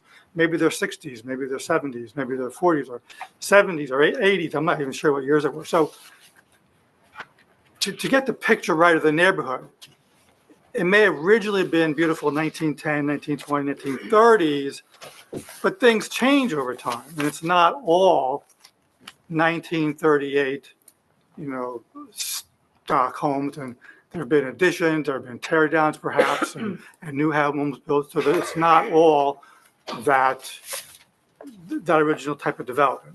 Am I correct on that? I'd say the upper end of Springbrook from, my house across the street and up, for the most part, those are old original homes. As When you go say up, you got to say which way you're going on up. How you're driving west, left or I right? guess up, out of my Uphill? driveway left, heading up towards the right. golf course. So Towards the that's golf the course. older, more original part of Springbrook. There are some tear downs, like 50 Springbrook was a tear down, but that's on 1.8 acres. Got a 3-car garage, but it's 4,200 and something square feet, but it's on a lot almost 4 times or so what the applicant has. And that's in scale for that lot size. In my opinion, this is not. More That's all I have, questions? Mr. Chairman. Any other questions? I just have a question about, as we went through the tabs, the pictures that were shown were mostly in the summer, showing the privacy and the screening and all that, with the exceptions of tabs 12 and 13, which seem to be taken, I guess, more in I a, think they took those in the fall in the, before. without the foliage on the trees. So, so just interested in your comments if for 12 and 13, had that been taken in the middle of the summer with the full trees in bloom and foliage, would you agree that what we're seeing there in terms of your view shed would be drastically different? Yes, I'd see trees, not, bare trees for the fall. I think I took those in October. I didn't date them, unfortunately. Thank you. And if they're But talking as a about follow-up to that, I'm sorry, the applicant is proposing to plant trees on that side, right? 15-foot arborvitae, that's not going to cover that. Is that the starting height or is that the final height? 15 to 25-foot arborvitae, hold on, I listened to that meeting this morning. And then she was talking about 12-foot double file viburnum, am I pronouncing that right? 12-foot somewhere in front of the 3-level building. That's not going to cover that from my yard. It'll be beautiful, but it's not going to cover it. And I'm going to be seeing a 40-and-a-half-foot building. And again, my yard is lower, so it's going to seem even taller from my perspective. And they're going to be looking right into my backyard, right into the back of my house.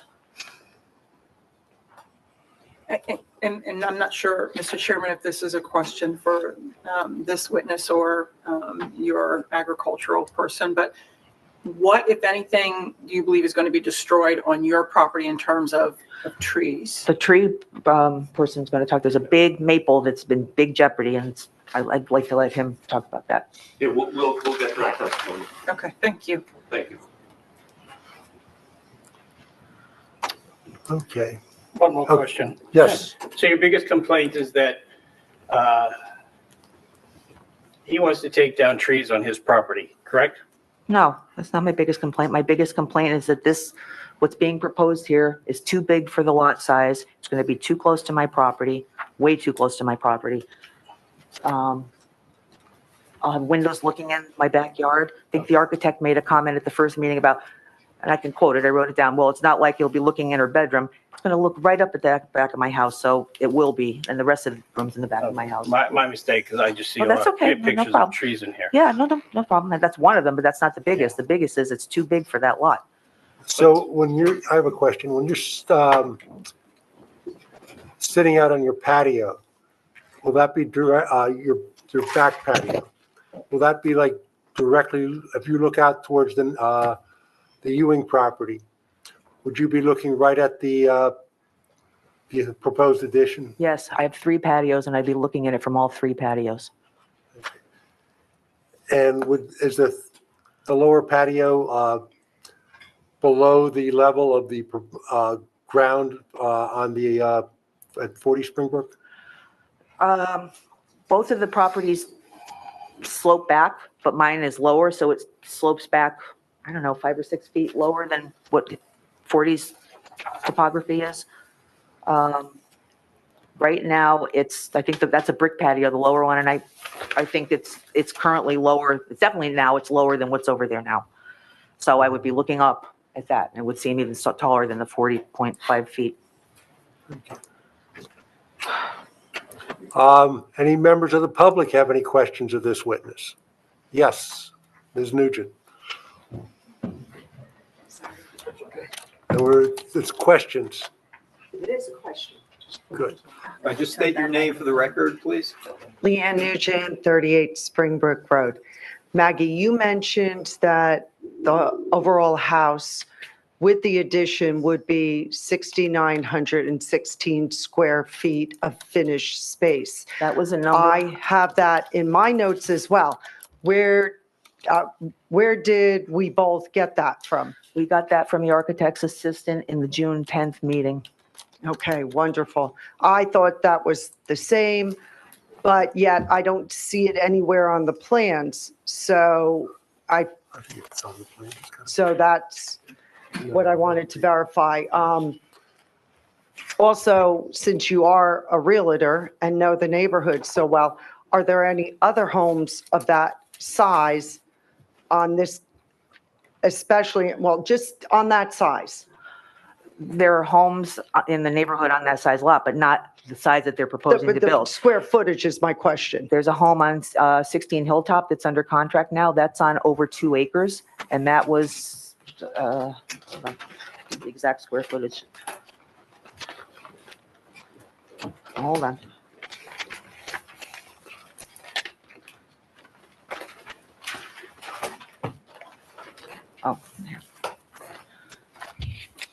Yeah, 50 Springbrook is 4782. We're going about square footage. That's on 1.85 acres. That was a tear down and rebuilt in, I'm not sure, I don't remember. Will Lloyd did that. So that's 4782 square feet. It's on 1.85 acres. I think that's the biggest lot on Springbrook. 60 in Hilltop Circle, which is now under contract. That's 6276 square feet, still smaller. That's on 2.19 acres, almost 5 times what the applicant has. Okay, great. So there's nothing even of this size? No, not on Thank you. that size lot. Okay.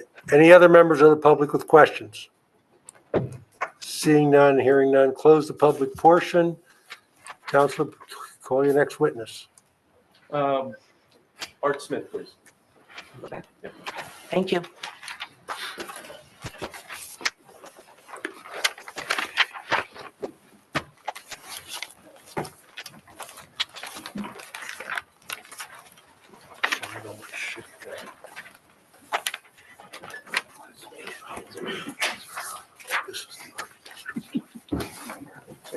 I mean, the landscape plan. Mr. Oliver, Mr. Smith, you sworn? I will, give me 1 second. Oh, sorry. Yeah. All right. So, Mr. Smith, would you stand and raise your right hand, please? Do you solemnly swear that the testimony you give to this board will be the truth, the whole truth, and nothing but the truth, so help you God? Yes. Thank you. Mr. Smith, tell the board who you're employed by and what your profession is. I'm a state certified residential real estate appraiser. I'm self-employed by Arthur J. Smith Appraisals. And how long have you been doing it? I've been appraising residential real estate in Morris County since 1985. And what licenses do you hold? I have a state certification. Okay, and just describe for the board what level of license the state certification is. State certification allows you to appraise up to and over $1 million in residential real estate. Up to and over, what does that mean? If you have a residential license, you're only licensed to appraise properties up to $1 million. And the certification allows you to appraise over $1 million. Okay, so no limit. No limit. Okay. Correct. And Mr. Smith, do you have a geographic area that you specialize in? I limit myself to Morris County, Livingston, Short Hills, Burnsville, and Basking Ridge. That way I have a local knowledge of the real estate market and I can provide an accurate opinion of value. And with respect to this application, would you tell the board what you were asked to observe and make some analysis? I was asked to observe the proposed addition to this property at 40 Springbrook and to determine if it had any impact on the marketability of the surrounding properties. Excuse me, can you speak into the microphone? Sure. Thank you. I was requested to observe or look at the proposed addition for the property at 40 Springbrook and give my opinion as to if there's any impact on the marketability and value of the surrounding properties. And with a focus on Ms. Sellers' property? Correct. Okay. And tell the board what you observed and what your opinion is. I observed that the violation of the setbacks to the rear and side lines would limit the rear yard privacy to the surrounding properties and therefore would have a negative impact on the marketability and the value of the surrounding properties. And why is that? Because market value lies at what a typical buyer would pay for a home, all things being considered. And the typical buyer that would be looking at the Springbrook neighborhood would place a high value on rear yard privacy and utility. And if you were appraising 42 Springbrook now, would you be placing value on the setback and the privacy? Yes, because it's typical for the neighborhood. And what is your opinion if this application was approved? What is your opinion about what it would do to the market value of this seller's property? It would probably, or most likely, extend the marketing time and impact the marketability and therefore value in a negative way. And are you able to calculate with precision an estimate as to what the reduction in value would be?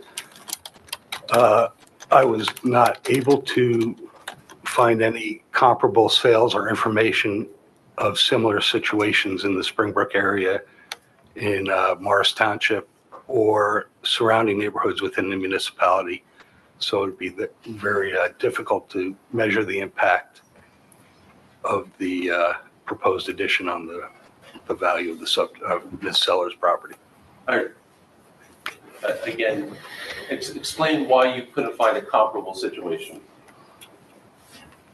Because in my travels through the municipality over the last 40 years, I have not run into a property that has sold with a similar addition, or a neighbor with an addition that extends into the backyard and limits the privacy of the subject property. To this magnitude. Correct. Okay, is there anything else? So your testimony is that you believe that it will impact the fair market value of the seller's home and perhaps the neighborhood, but you can't. Object, we can't do perhaps, we got to do probable. So you give the board your conclusion one more time, so I don't say it.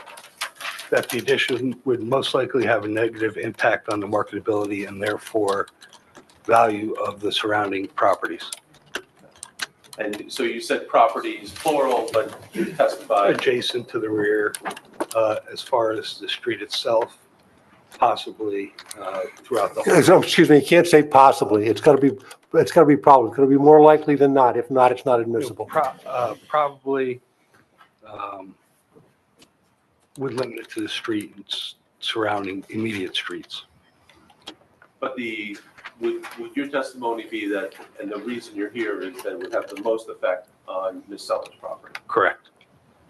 I don't have any further questions.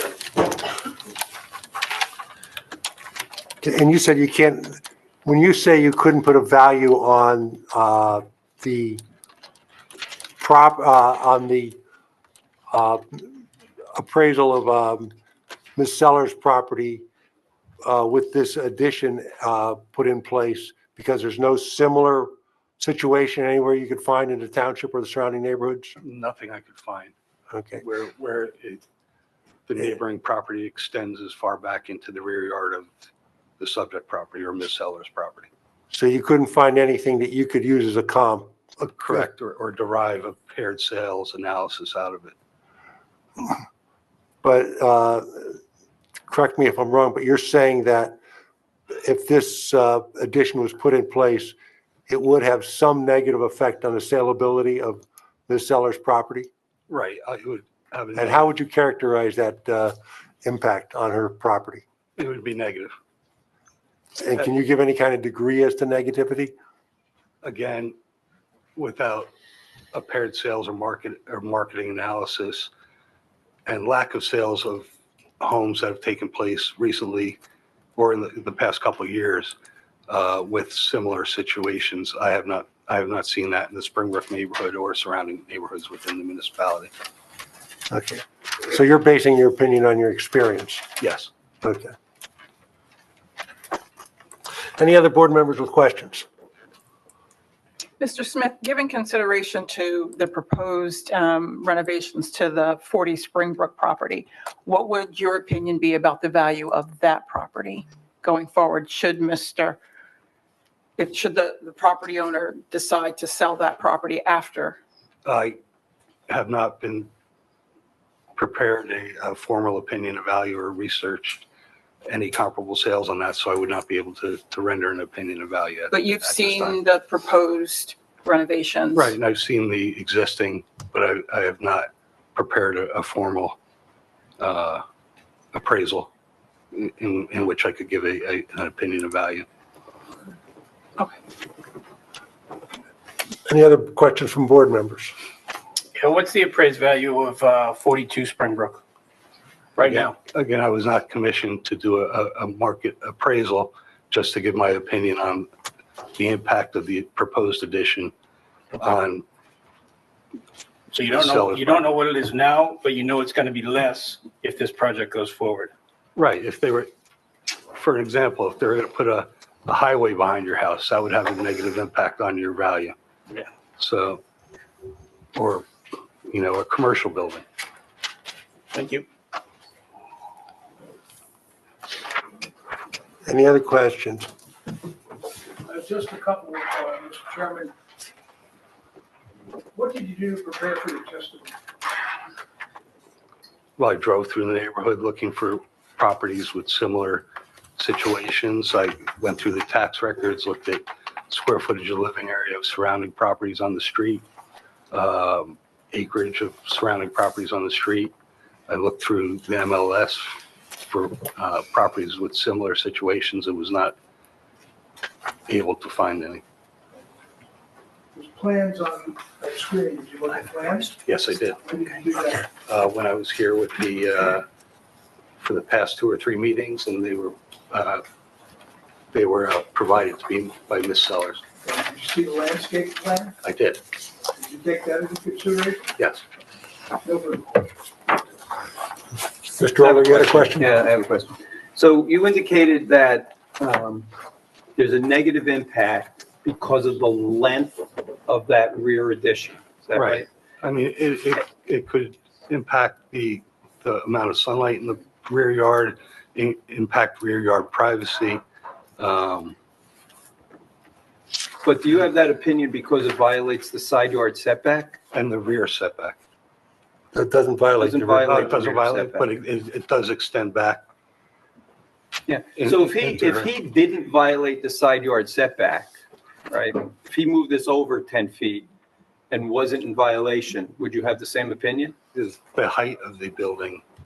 The height is Also. conforming to the zone, right? Well, it would also impact it.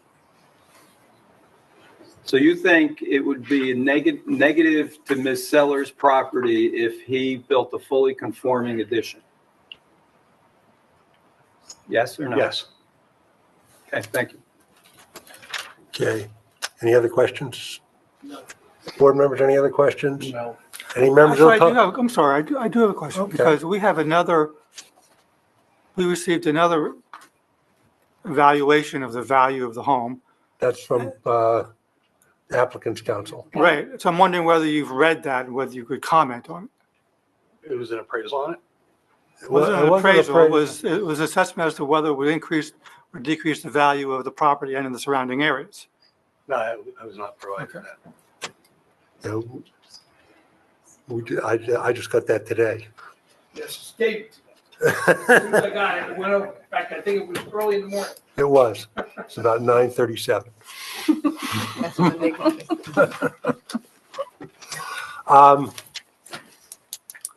Okay, any members of the public with questions of this witness? Seeing none, hearing none, close the public portion. Any other witnesses? Yes, Paul, Mr. Vincent.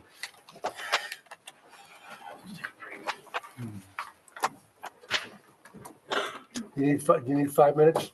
We're gonna take a 5-minute recess, then we'll be back. This meeting is being recorded. I'd like to call to order the Board of Adjustment meeting. She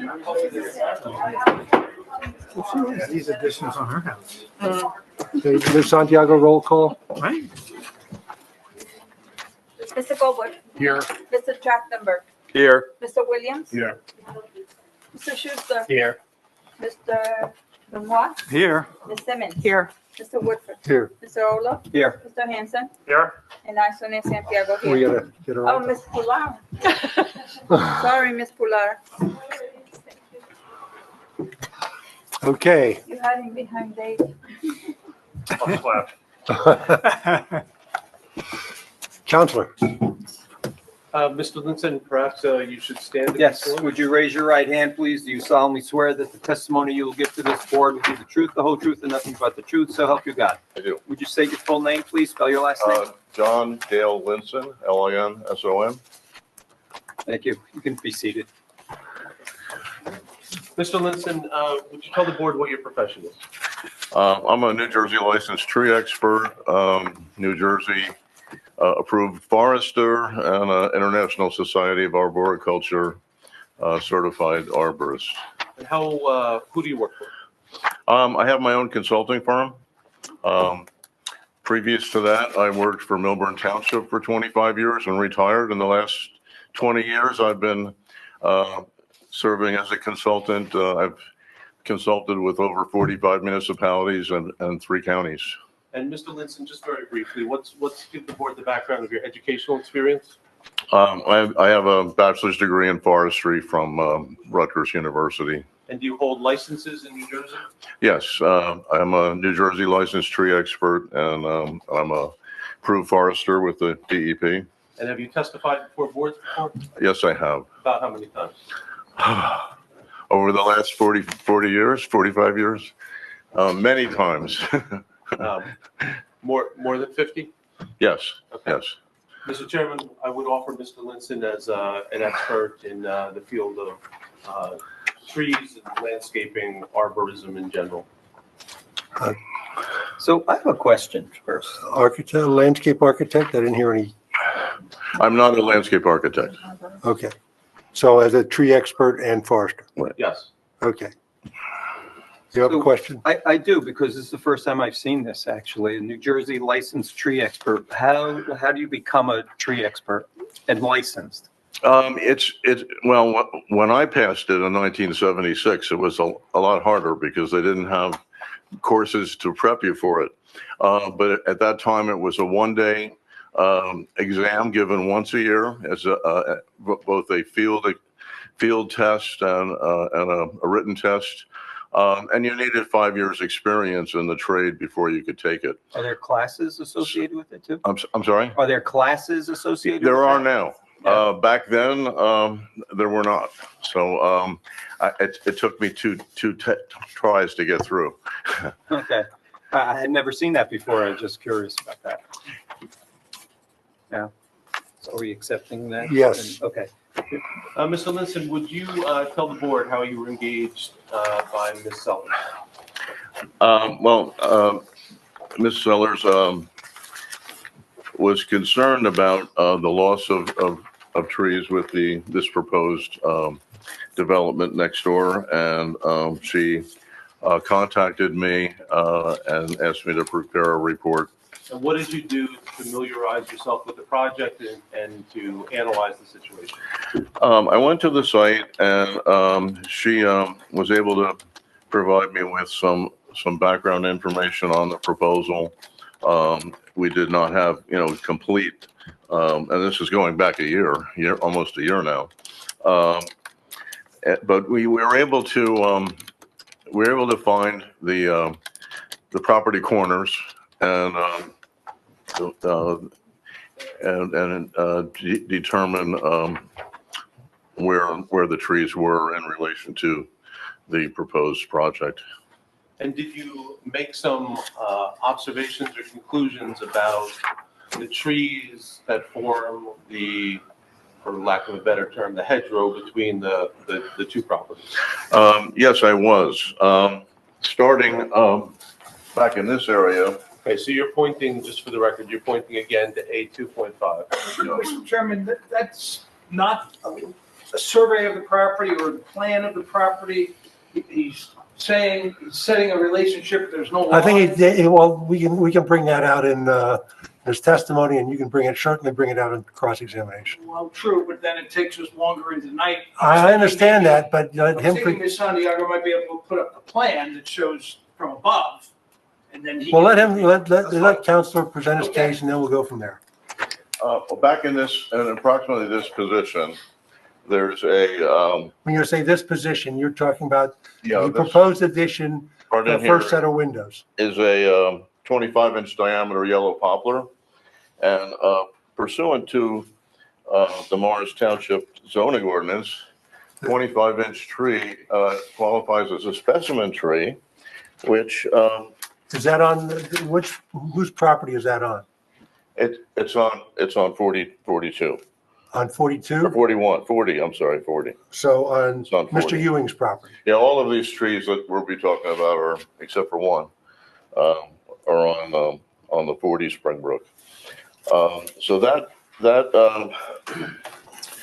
yellow poplar tree basically qualifies as a specimen tree, which according to your zoning ordinance is designed to protect older specimen trees and encourage carefree site design and grading to promote the preservation of existing trees. So Is that the environmental regulations or the zoning?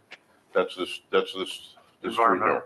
That's Environmental? That's in Article 34 under 57-162 tree conservation and protection. Yeah, so let me just stop you there for a second. That's not the zoning ordinance, right? That's our land use, but it's not zoning. So, and I saw parts of your report so it's not a variance. And it's a homestead lot, so homestead lots are exempt from this ordinance. Okay, it's a nice tree. It Next might to be, that tree- but it's not protected by that All right, ordinance. next to that tree is a Norway spruce, and next to that tree is a Norway maple. Out here near Towards the front of the house? Yeah, toward the front of the house, there's 3 Japanese maples, and the most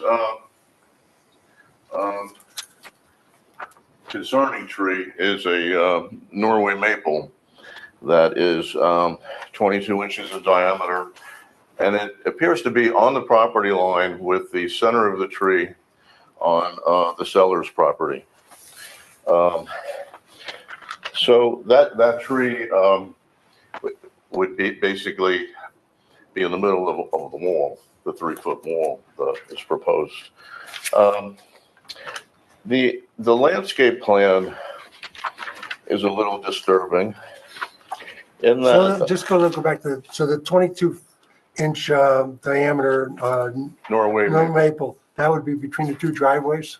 Or between, now Jason, not 2 driveways. it's I'm sorry. between the driveway and the seller's home. Okay. And And so the board can follow along. In your March 11th, 2024 report, you have a diagram of the trees that you're discussing. correct.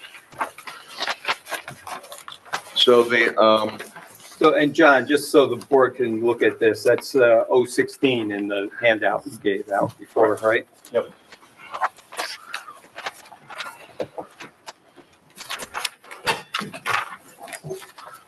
Okay. I guess towards the middle of 016, I don't know how many pages in it is, but is that the diagram you're talking about? Yeah, The why don't, scale? Mr. Linson, since the board, it's my fault that I should have alerted the board that diagram was available.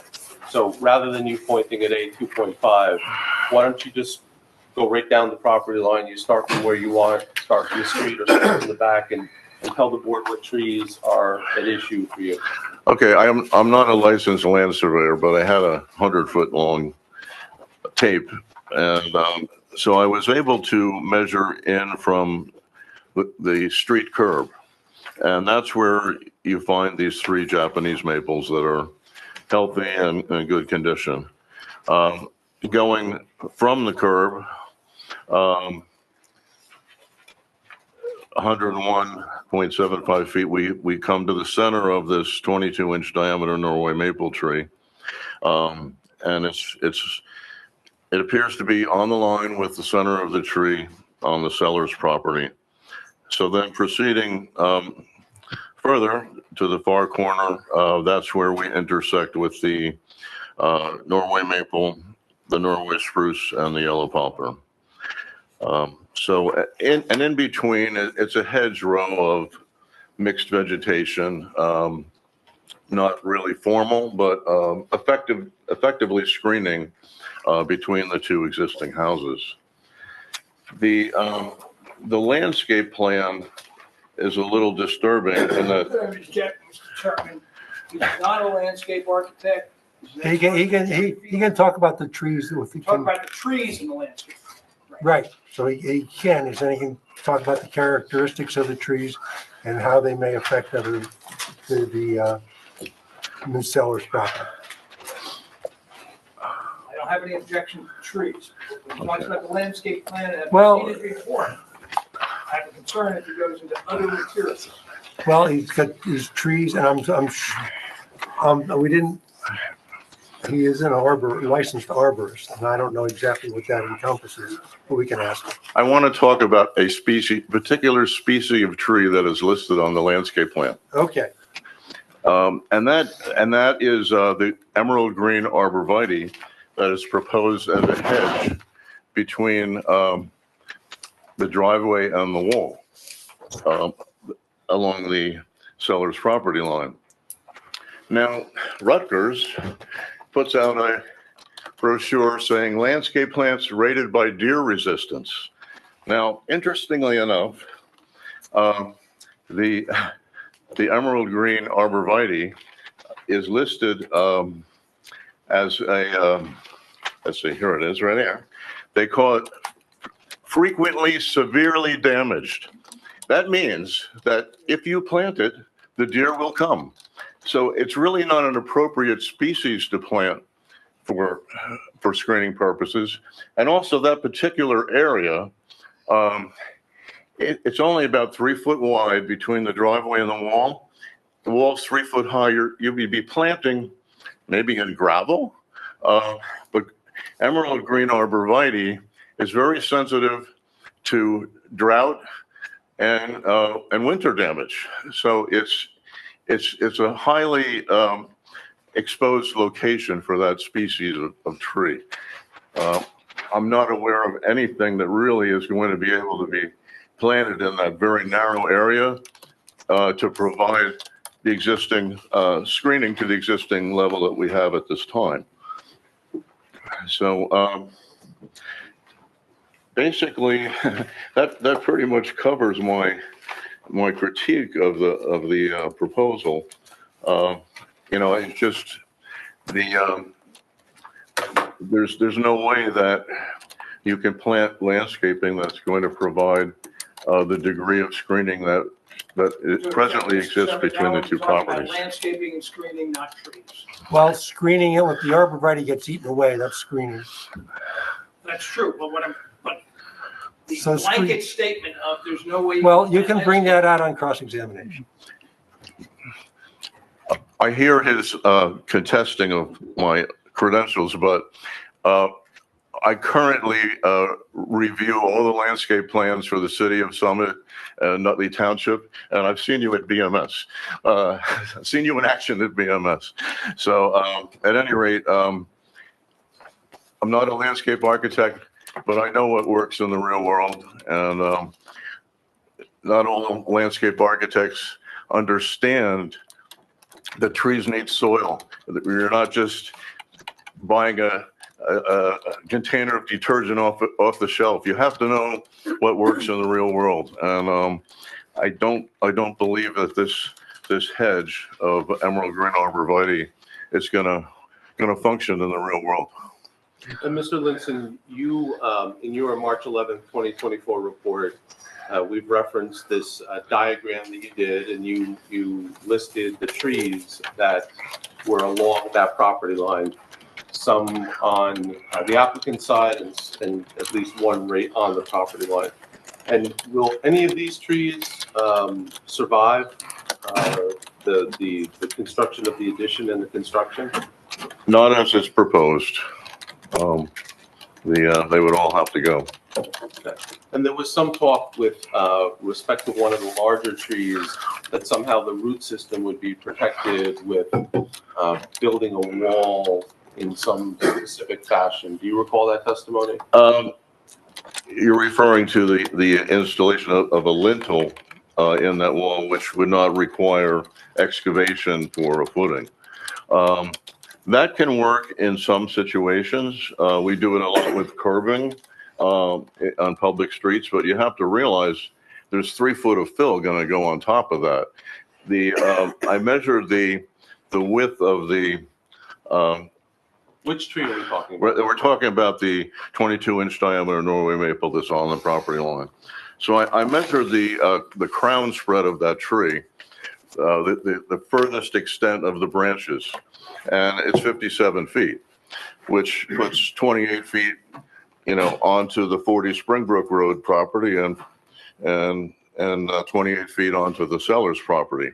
So essentially 50% of the root system, even with a lintel, would be covered by 3 foot of fill. There are aerification systems that can go in, but in my mind, this tree is not going to survive. You would have to build a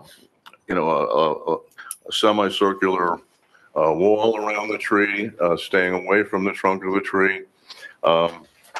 It's not a real likely candidate for surviving that intense grading. And anything else you want to add about your examination of the trees on the property line? Well, if there were no development proposed, the trees might last another 75 years. But they really, it's sort of all or nothing. If this proposal is approved, then all of the trees have to go. But what you just said, and Mr. Schuster asked a question of the last witness, it's not the development going towards the backyard that's the problem. No, it's the side yard that encroaches on the seller's property. No further questions, Mr. Chairman. Okay, board members, any questions? Mr. Chairman, I guess I'm just a little confused because we're looking,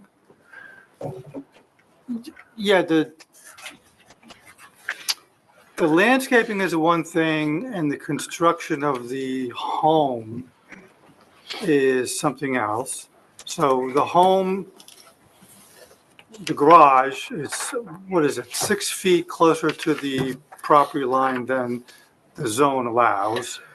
And then the homeowner, Ewing, is proposing barriers and trees and whatever along the property line to help screen the seller's home from the new construction.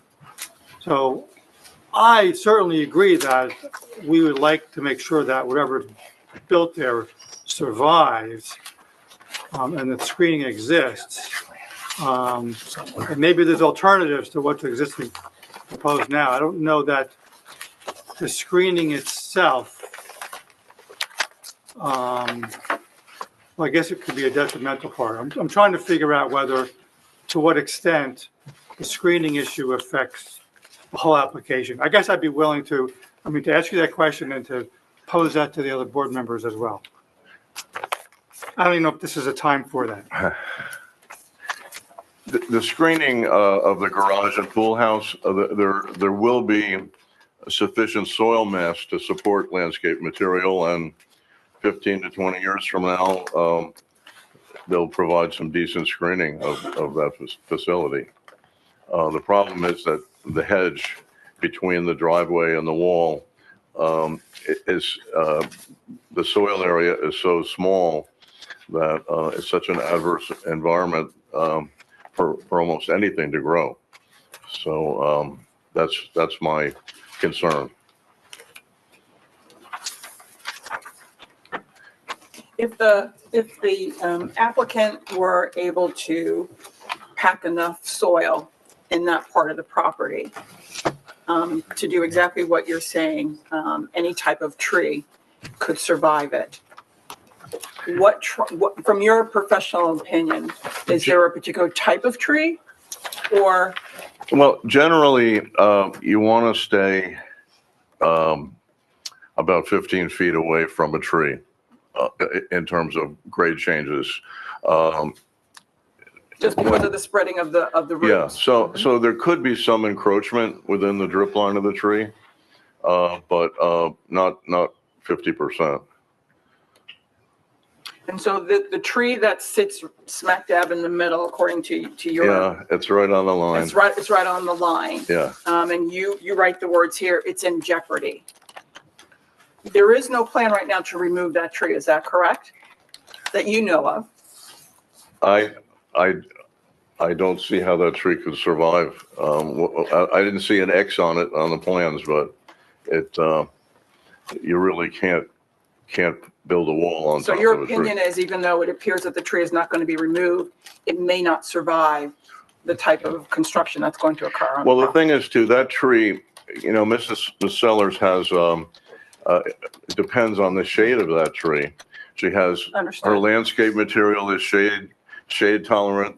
That tree shades the sunroom. Understood. So her AC costs in the summer would be higher to cool that room. So it just, it's an adverse effect on the seller's property. Is it 100% guaranteed that that tree will not survive? Nothing's 100%. There are extenuating ways of preserving trees when they're younger, and this tree it's mature. You know, it still has a life to it. It doesn't warrant removal. But you know, trees, there are aerification systems that can be installed, and it is possible to do grade changes. But the least amount of grade changes you can do, but is the best. But using gravel and sand and aerification pipes radiating out from the trunk of the tree, which would be under the driveway and under traffic. So it's a big risk to try to save that tree. But isn't that under the driveway now? What was that question? Is it under the driveway now? The root system of the tree does extend under the existing driveway. It's acclimated over the years. Right. But, you know, they would be adding more fill on top of that. And adding more fill because there's going to be a fence along there as well? I have to look at the drawing.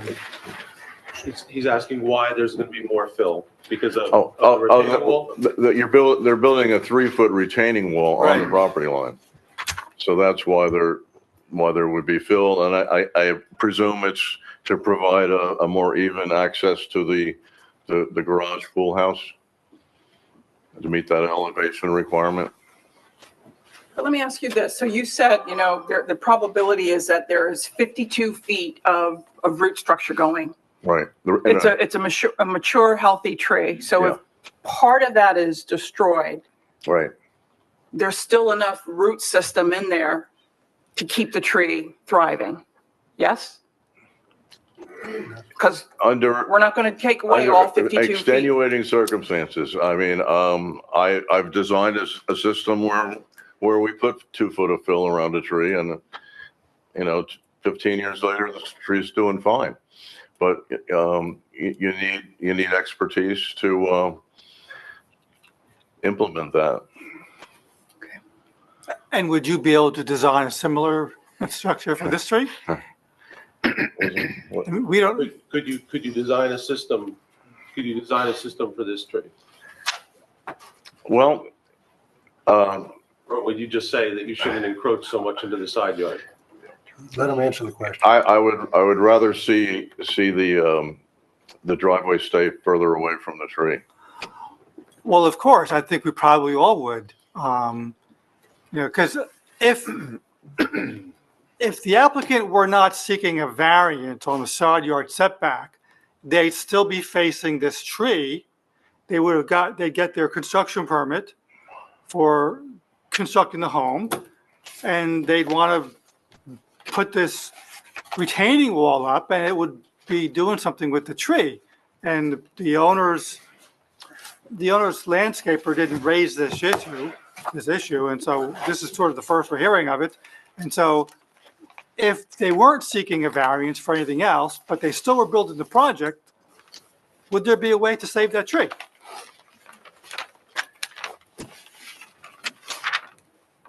It's not impossible to save that tree. It's just, you know, it's a mature tree. Old trees don't like change. And old people don't like change. I've become very grouchy at 73 years old, and short-tempered. My family has noticed that. But that tree, it's not a real, if it was 20 years younger, it would have a much better chance. The issue is what happens 5 years from now when the tree dies. That's the issue. We could extend the life of the tree by doing some extenuating things, but trees are factories, and you're cutting down on the supply system. You're reducing the water capacity and the nutrient capacity, so you can supplement that through feeding and watering during the hot months of the summer. But it's not an exact science. We can't take the red or white blood cell in the veins of a tree, and so a tree can look great, and 2 weeks later it's brown. So it's just, there are certain signs, there are certain things we can try to do. It's just not a wise investment on that particular tree. Thank you. So to follow up on that, what could be done though? What would have to happen to try to save this tree? The best thing would be to reduce the width of the driveway and stay at least 10, 15 feet away from it. If that could be done, the tree has a much better chance of survival. Do you know how old the tree is? I would say it's about 60. I'm not sure, probably somewhere near the age of the homes in the neighborhood. And what's the average lifespan?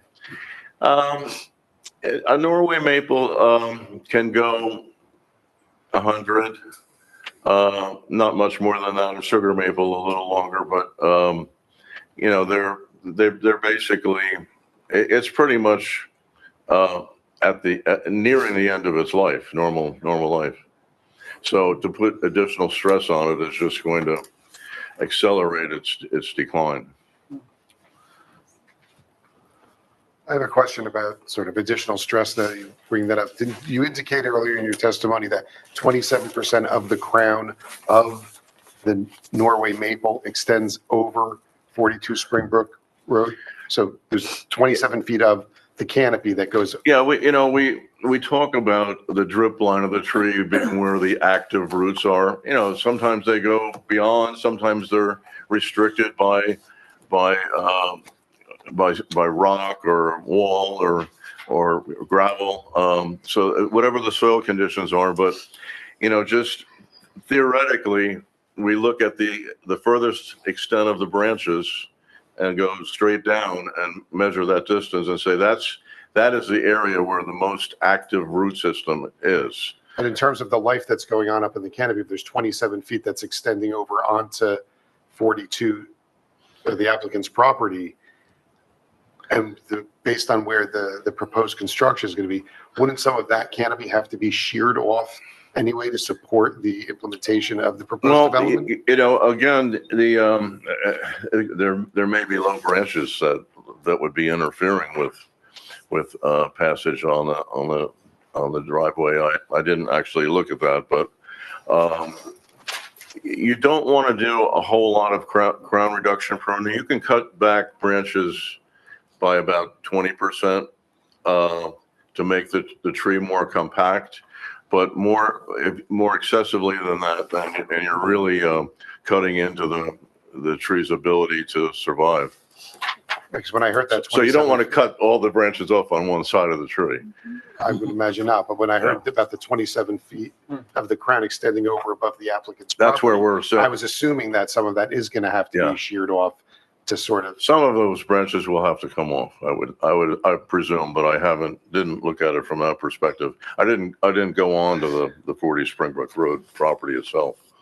And that just raises a question just for maybe the board members in my own education, because I've often wondered about this. So when trees are extending over the property line, the air rights, so to speak, like who can the applicants, can he decide to bring in someone to cut what's the order of operations there in terms of not a lawyer, permissibility? but I can tell you from my experience,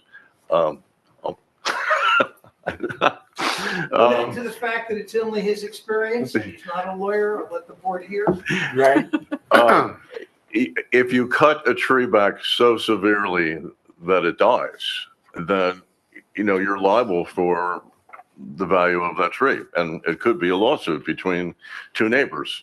So we have standards and pruning standards, and basically in one pruning session, you can prune back the length of a branch by 20%. And then wait another 10 years and you can cut it back again. But I'm involved in litigation in several instances right now where a neighbor came in and they cut everything on one side of the tree and everybody's upset. So it gets nasty.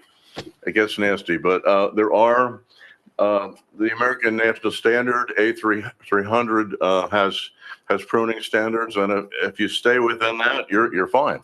There's no reason why one neighbor can't cut back the branches of his neighbor's tree, but only to the extent where he's not actually killing the tree or causing it into shock. Thank you. So I have a question for Dave. Was that okay legally? No. No, I was trying to get some free advice. So Dave, if this came into your office and, or I don't know if you can answer for construction, but let's say there were no variances associated with an addition and someone wanted to do something here and put a wall in this situation on the property line or just inside the property line, and it's going to impact this tree. What happens in your office? We would step back and tell them to get professionals. And that if there's an issue with the tree, to contact their attorneys. We don't get involved with trees. Okay, so would you not issue the permit for the construction of the wall? Most likely in that instance, yes, I would say, unless relocate the wall to not impact the tree. And there's a possibility with this, instead of putting two walls to the property line, combine it and give the tree 4 or 5 more feet. Mm-hmm. And you'll make the inside wall that's holding up the driveway a little bit higher, but it's still less than 6 feet high. Mm-hmm. So it still conforms. You're going to have the variance anyway for the fence on top of the wall, but at least you. I think we got rid of that because you changed it. The variance for the fence on top of the wall by going with a fence that was basically That's right, the transparent. Right. Right. And I'm not 100%, but I agree with Mr. Hanson that if you make it one wall, that you don't have a variance. Yeah, I'd have to look at that too. I don't have Ms. Muller here to check it, but I thought for some reason it was going to be 7 feet. Yeah, one wall is 3 feet at that, just before that tree, and the other one is 1.5 feet. So you're looking at less than 5 foot at that point, which is still acceptable because we allow walls up to 6 feet behind the face of the house. So is that a way to address this problem? Could be. Well, the issue I think becomes, if Mr. Hanson would take a look, as you get closer to the carriage house, I think if you combine the bottom of the wall along the property line at the top of the second wall, you're, maybe you're not more than 7 feet. You might be good. Okay. 6 feet. 6 feet.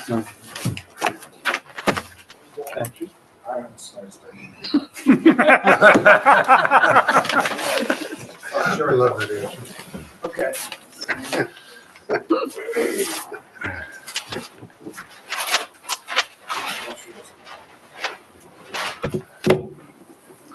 But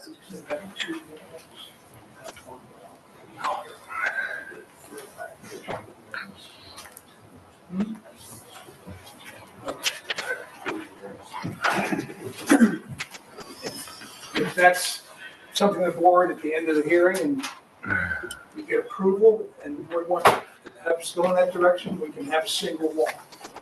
okay. Hopefully, the math we're doing is correct. If it's not a variance, or if it is, then I'd ask for the variance to be granted. I'd let Kathy look at the numbers, but the numbers are on the plan, so. Okay. And would that be the case, because you said there's more than just the maple tree down that sideline, that's a pretty large tree. Are there other large trees that are similarly impacted by the wall, proposed wall? What's the question? I'm sorry. I left my hearing aids home somewhere. The attorney's asking you that if they move the wall back a little bit, would it have an effect on preserving these trees? And I don't know that the applicant is suggesting that they're going to preserve the trees that are listed in your diagram in your March 11th, 2024 report. You possibly could save some of those Japanese maples, which out by the street. But I think, you know, the larger trees at the rear of the property, I don't think, you know, again, you'd have to stay 15 feet away from them to make a difference. We understand that the Norway maple is problematic in the sense that according to Mr. Linsom, it's on the property line. According to Ms. Muller's diagram, it looks like it's on Ms. Seller's property. And we can deal with that by changing that wall. But the trees that are on my client's property, there's a plan to take them down. It's a homestead lot. It's not subject to tree, restrictions on taking them down. And there's a plan to heavily landscape for that. So it's an easy answer on that Norway maple. On the others, I don't think, especially without the landscape architect here, that we would consent to changing anything else because we have a plan to repopulate that entire the property line.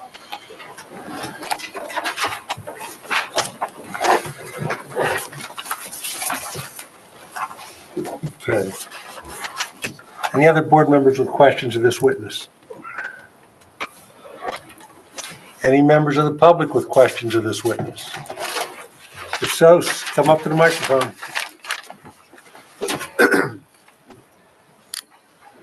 Let Ms. Nugent go first.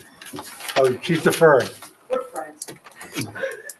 Just a question to the arborist. Sure, can we have your name, please, first? John Mondelli, And your address?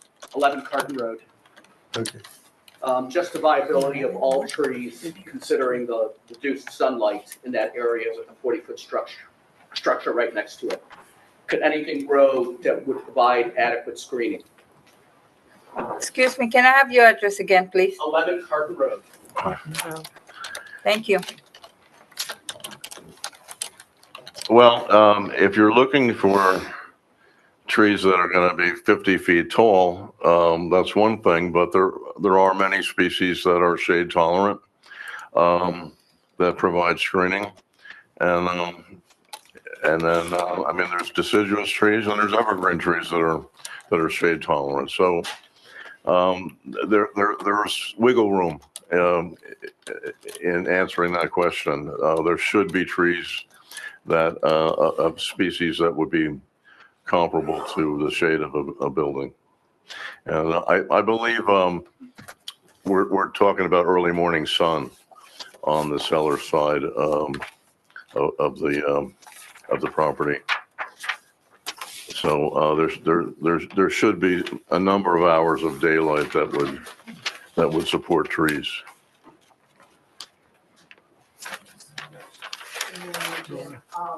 38 Springbrook, so we're on the other side of the property.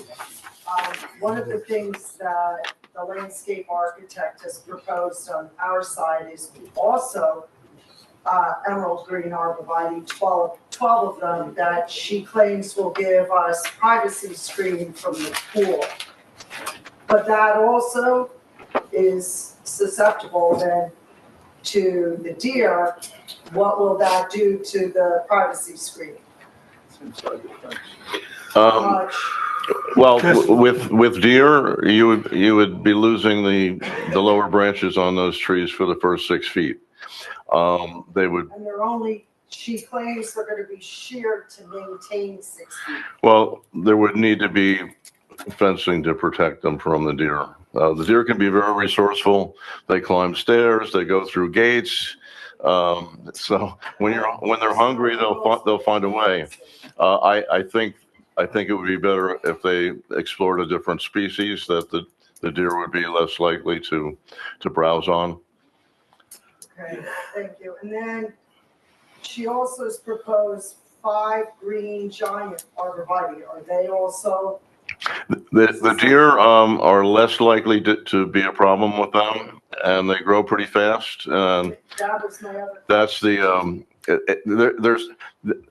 green giants are the fad tree of choice right now, and I'm waiting for the bottom to fall out 20 years from now when some insect or disease problem is introduced into the country. But people are planting them like crazy. It's the rage. If you go back in time, you know, a flowering pear was supposed to be the perfect tree. Then we found out it had weak crotches and it was invasive.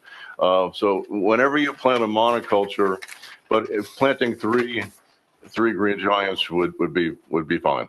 She has 5 down, and then she said she's planting them already starting at a height of 15 feet. How wide would those be? And then growing to 25 feet, how wide would that be? Well, green giants will grow to be about 20 feet wide normally. So I mean that's the danger. People plant them 5 feet apart, and they want to be 20 foot wide. So a 20 foot. 13 feet from the fence to the. Well, they'll be growing into your yard before you know it. But they will provide some pretty thorough screening. And they very often on the landscape plans, you'll notice, you know, to be field located. So they may show 3 trees in a row or a staggered pattern, but in reality, they may be, the pattern could vary in actuality. So there's not even room for them. Then planting all these right on our property line, we have 2 very old established cherry trees, maybe 1 foot from the property line. What will that do to their roots? Well, trees compete with each other. So if your trees could be shading out the newly planted trees, the roots are gonna be competing for the same soil, and they may damage some of the roots when they're planting the new trees. That's what my. So it just has to be, you know, if they're hand digging, that's one thing. You know, you can work your way around the roots, but if you got a machine in there and they're just ripping, they could do damage. Because your roots are on the 40s property. Okay, thank you very much. Any other members? I don't know that we know that for sure, right? When you say that her roots are on number 40's property. Well, I again, can walk you through how close these old. Well, I'm trying to understand that actually, because I'm looking at Well, the, I don't even think that is accurate, that what you're looking at. yeah, because it's, on the plan, it's definitely more than a foot away. I do not think that is accurate. One Right, of 'cause- ours is literally a foot from our fence. So, Fence is not on the line. Right. The fence is not, what this plan shows, right, is your fence. fence is in because it is our fence. It's not a problem, but I'm just saying, there's your fence, and then to your side of the fence is your tree. And then there's more space between the fence and their proposed fence than what's between your fence and your tree, right? So it looks longer on this plan, Yes. right? On that plan, it does. And you don't think this is accurate? I don't. I was going to get on. There are 2 trees. I can show you our photos. That there's this large evergreen at the end of Mr. Ewing's in our corner. And it says it's 6 foot wide. Well, this tree first of all, there are 2 evergreens back there. And it's massive. It's not 6 feet wide. There's just discrepancies 6 inches. to 6 inches, Does it say 6 feet? right? 6 inches? 6, does that say 6 inches? Yeah. Yeah, 6 inches, that's 6 feet. That's the trunk width, Okay, That's the trunk. that's the trunk diameter. the trunk diameter. There are 2 there. I mean, there's just discrepancies. Well, the plan shows 2 at 8 inch and then 1 to his back right corner that's 6 inches, right? But that's the diameter of the tree, not the Right, but there are 2 distance. trees there, so there are discrepancies. Well, there's a 6 foot and then there's 2 8 feet. No, 6 inch and 8. 6 inch 6 and 2 inch. 8 inch. I'm sorry, I'm getting confused myself. So adjacent to where the proposed pool is gonna be is 2 8 foot, 8 inch, 8 inch, sorry. right? Okay. And, Thank you. never mind. You know, I've just been assured nothing's going to happen, nothing's going to happen. Okay.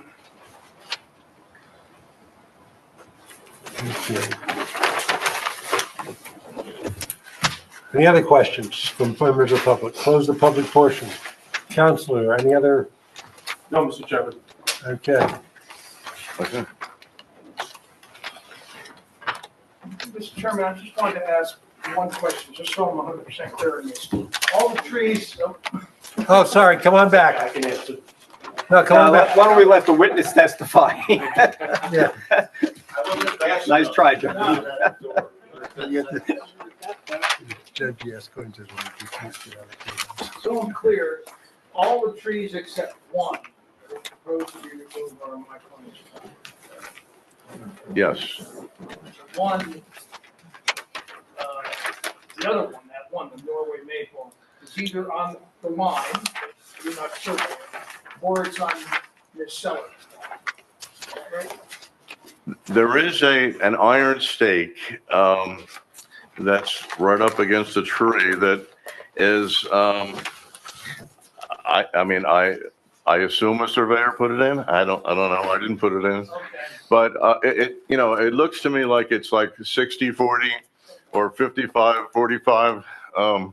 But it appears that the center of the tree is on the seller's property.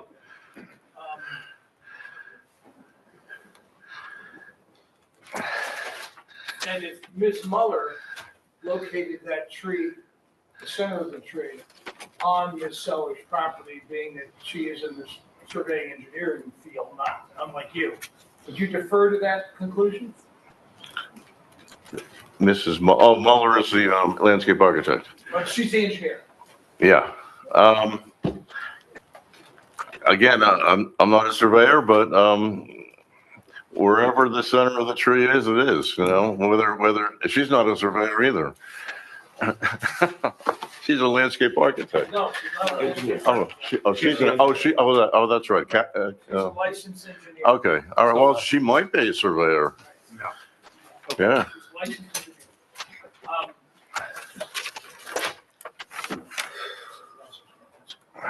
Oh, I heard you talk before about, you found out that flowering pears were invasive. Isn't the Norway maple invasive? Yes, it is. That's all. Okay. Anybody else with any questions? Seeing none, hearing none. Okay. I'm gonna make another run for it. Yeah. Thank you.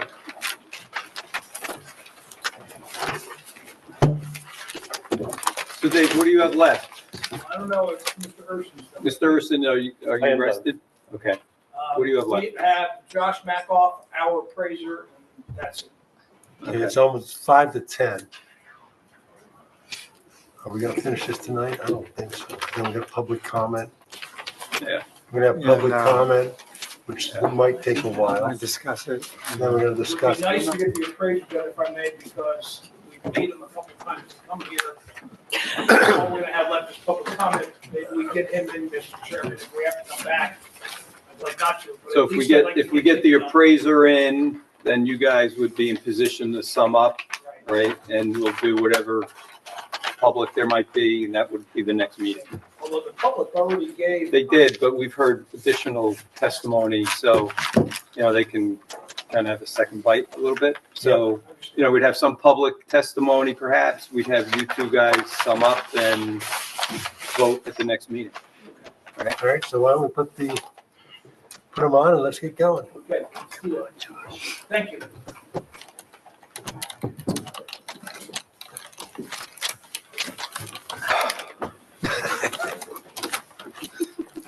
Okay, would you raise your right hand, please? Do you solemnly swear that the testimony you will give to this board will be the truth, the whole truth, and nothing but the truth, so help you God?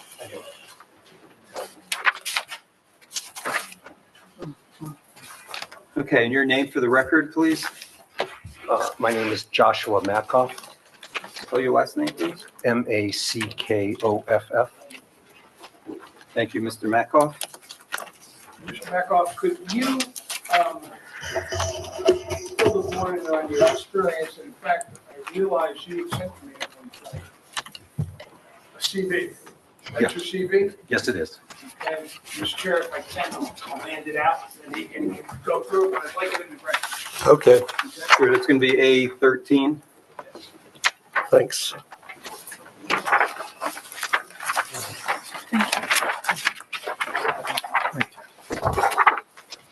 Thank you. Not yet. Thank you. Thank you.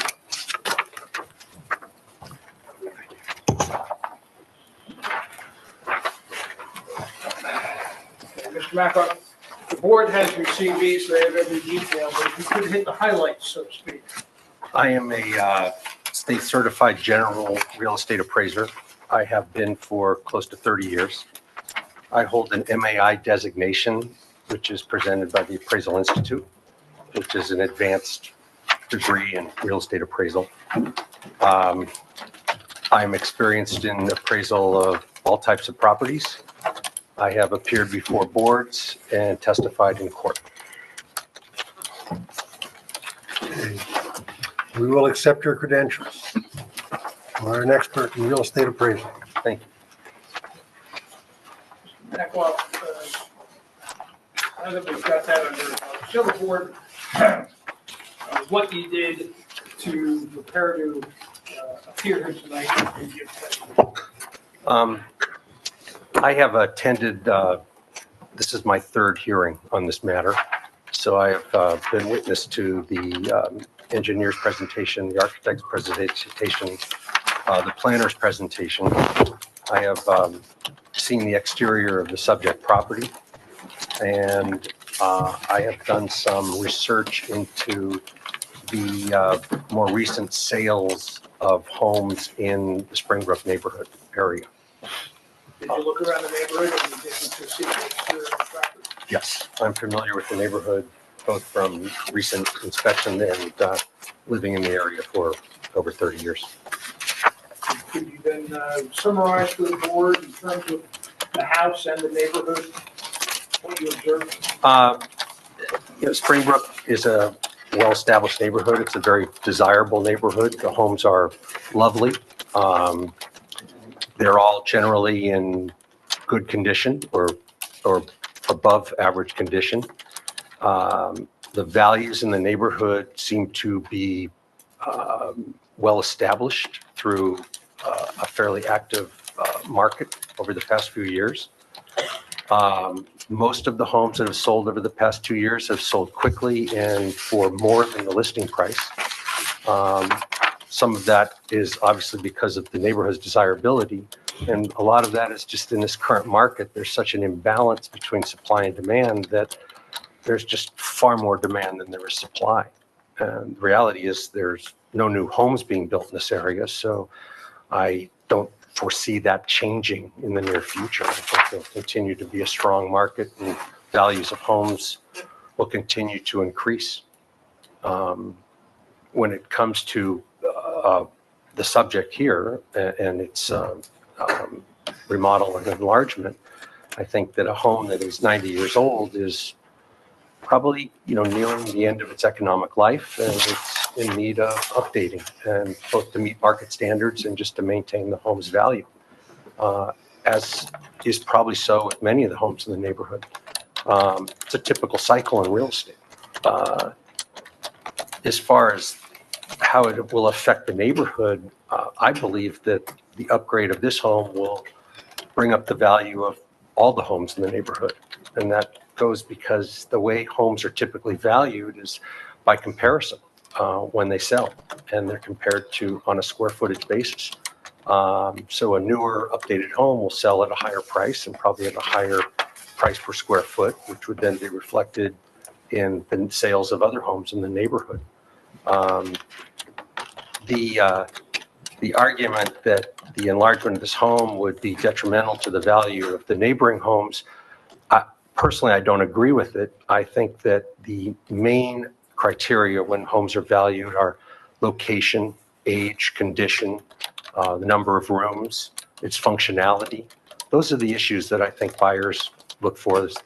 Those are what appraisers look at when they value homes and make adjustments for things that are above or below what we would consider the normal market, the typical market. In this case, I don't think the view of a neighbor's home is detrimental to a home. I think it's fairly typical in most neighborhoods where you see the neighbors' houses. So I do not believe there's an adjustment that could be applied to the neighboring homes for the expansion of the subject home. And then I would go back to, in this particular market, I think that prices keep going up, and I imagine they will continue to go up for the foreseeable future, and there will be great demand for any home that comes on the market in this neighborhood. So then your conclusion with regard to the effect on the value of homes on the neighborhood is that there will be no negative effect? No, I don't see any negative effect. In fact, I would predict a somewhat positive effect just by upgrade of the neighborhood in general. And the appraiser that testified earlier regarding Ms. Sellers' home, what's your conclusion with regard to the effect, if any, there would be on her particular? I think that the upgrade of 40 Springbrook will reflect well on her home. As the homes become more valuable, it's sort of a rising tide lifts all boats. And I think that as one home is improved, it raises the value of the home next door because there's potential there. Again, I think that the most important factors in valuing residential real estate are location, condition, age, number of rooms, functionality, those issues. It's not view of the neighbor's house. I do not know of any way that an appraiser could adjust for that. It isn't typical. So I think that by upgrading this home, the neighboring homes will benefit from it. I have nothing further, Mr. Chairman.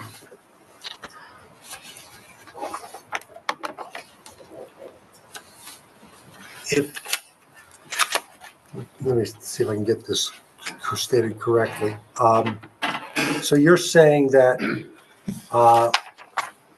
even putting this addition to the rear of the house, putting it within 14 and a quarter feet of her property line, so that when she is in her backyard and looking towards 40 Springbrook, and she sees this almost towards the rear of that, the extension, almost 40 feet, almost 45 feet above her, because if you follow the roof line out, it's 40 feet, and she said she's down about another 5 feet. So she would be looking up at something that's 45 feet above her. You're saying that's not going to have an effect on the saleability of her house? I don't believe it will. And you're saying it's not going to affect the price of the house? I don't believe it will. And you don't think it would have some potential buyers look elsewhere because they don't want to have that structure next to them? I can't speak for those buyers. Okay. But in your experience, some people will not want to live next to a house like that. I have no experience with that, so I don't know.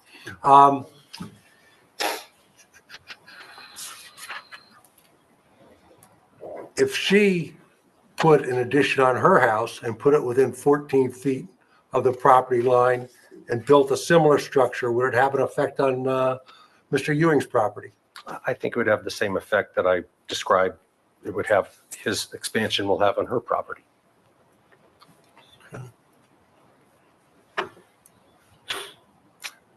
So you don't think it would have any negative effect whatsoever on her property, and in fact, be a positive effect? Yes. Okay.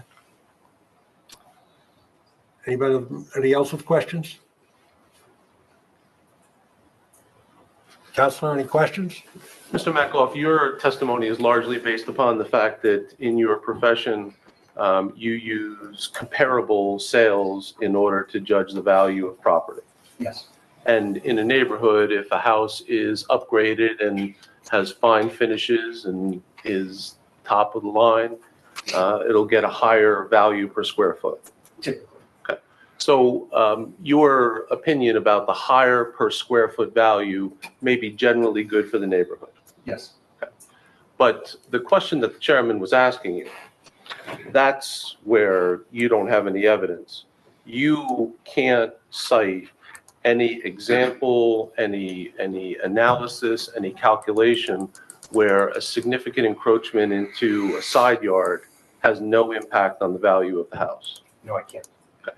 And just by common sense, if Ms. Sellers was marketing her house at 42 and advertising one of the features as private backyard, then the distance to the neighboring house would be relevant. I don't think I can answer that. Well, Why wouldn't her yard still be private? Because of that. Because But why would that be different from the other side of her house where she has another neighbor? yeah, it's a good question, and here's the question and answer all at once. So what I'm just trying to ask you, and to be fair, I don't think there's a way to calculate it. But if that, I'll just call it elevation so I don't characterize it. If it was 50 feet away from her house, or 30 feet away from her house, or 14 or 1 foot away from her house, you would have to acknowledge that it would make some difference on the privacy of the backyard. Yes. Okay. And eventually, the characteristics of the privacy of the backyard could be a factor in attracting a buyer. Could be a factor, yes. Fair enough. That's fair testimony. Thank you. Board members, any questions? Mr. Chairman, I do have a question. Mr. Smith was unable to identify a similar situation where there'd be a larger extension of a house next to another house in order to opine as to whether that affected the value of the house. Are you familiar with where there might be homes that are longer than other homes and what effect that might have had on the shorter home? I think that's a great question, but the answer is no, I'm not. And I doubt if that information actually exists. You know, it's just needle in a haystack.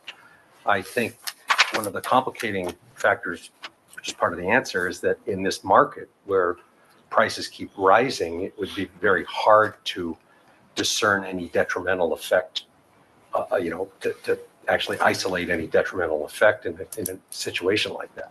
So it sounds to me like what you're saying is, because I remember when I bought my house, it was like, if I don't put an offer on it today, I'm not going to get it. And so the market, and in the end, I'm very happy I got my house, but the market determined whether or not I could get that house, not how much I liked the neighborhood or how much I liked it. So I think you're right when you say you may not know individuals who could be off-put by something, but the greater market would still provide buyers. Yes. So I won't put words in your mouth, but it sounds to me like. That's what I did say is I think in this market, there's such a imbalance that there are buyers and there will always be buyers as long as the market continues to experience its current situation. It's and homes are more valuable now than they were a year ago or 10 years ago or 30 years ago. There's nobody doubts that. And unfortunately for people buying homes, they seem to keep going up in value. And I think that's, again, the case for Springbrook neighborhood and for these homes that we're speaking about too. Okay, thank you. Any other board members with questions? Any member, do you have a question? Yes, thank you, Mr. Chairman. When you go through the process of appraising a property, do you also look at the quality of life or the quality of the culture, if you will, of the neighborhood? And how does that factor into the value of the property, or does it? I think the appraisal answer is no, but the practical answer is yes, you do consider that, the overall quality of the neighborhood. So if there's one property that just happens to be Mr. Ewing's property and it looks a little bit different than some of the other structures within the neighborhood, in your opinion, is that going to devalue the overall essence of the neighborhood and the value of the other homes in the neighborhood?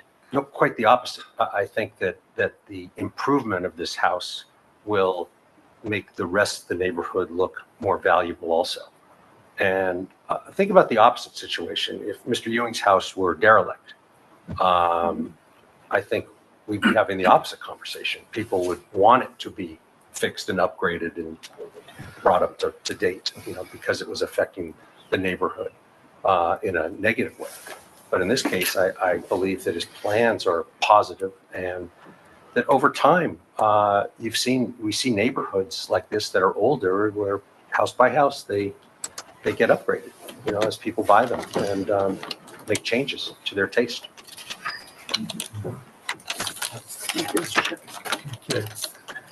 Any other questions, from board members? Any members of the public with questions of this witness? Come on up.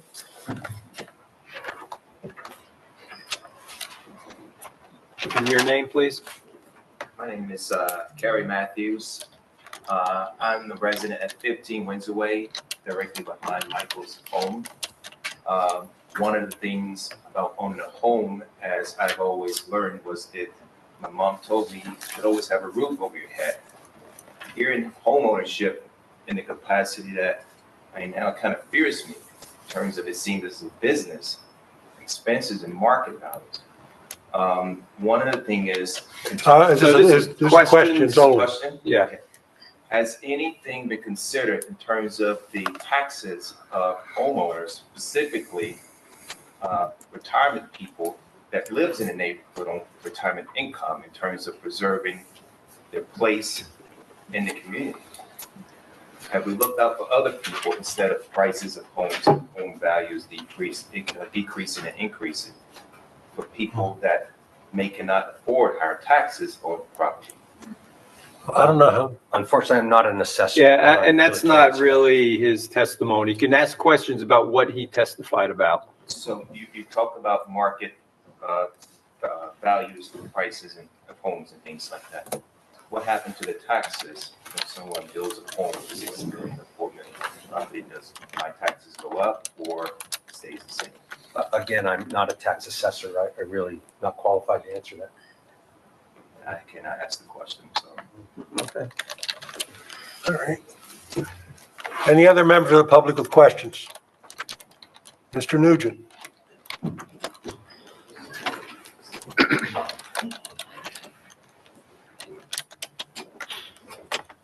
Again, name for the record, please. Anthony Nugent, 38 Springbrook Road. Sorry, your name again? Joshua Mackoff. Mr. Mackoff, so your appraiser, you've been doing appraising for 30 years. You've done appraisals in Morris Township. Yes, I have. Recently? Yes, I have. How recently? Last fall. Where? Blackberry Lane. Okay. How big is the house? 3,300 square feet. And how much property? I don't recall. You did an appraisal the fall, with 3,000 square foot home on Blackberry Lane. Yes. What's the number? I don't recall. Okay. How many houses have you appraised on 0.42 acres that are 6,916 square feet? I don't recall. Have you? Really don't recall. You don't mind recall, or? I just, over the years, I've appraised Okay. many houses so- and buildings. I just don't Okay. remember. So in Morris Township, you appraised the house on Blackberry Lane, it's 3,000 square feet. I'm not sure what the acreage is there.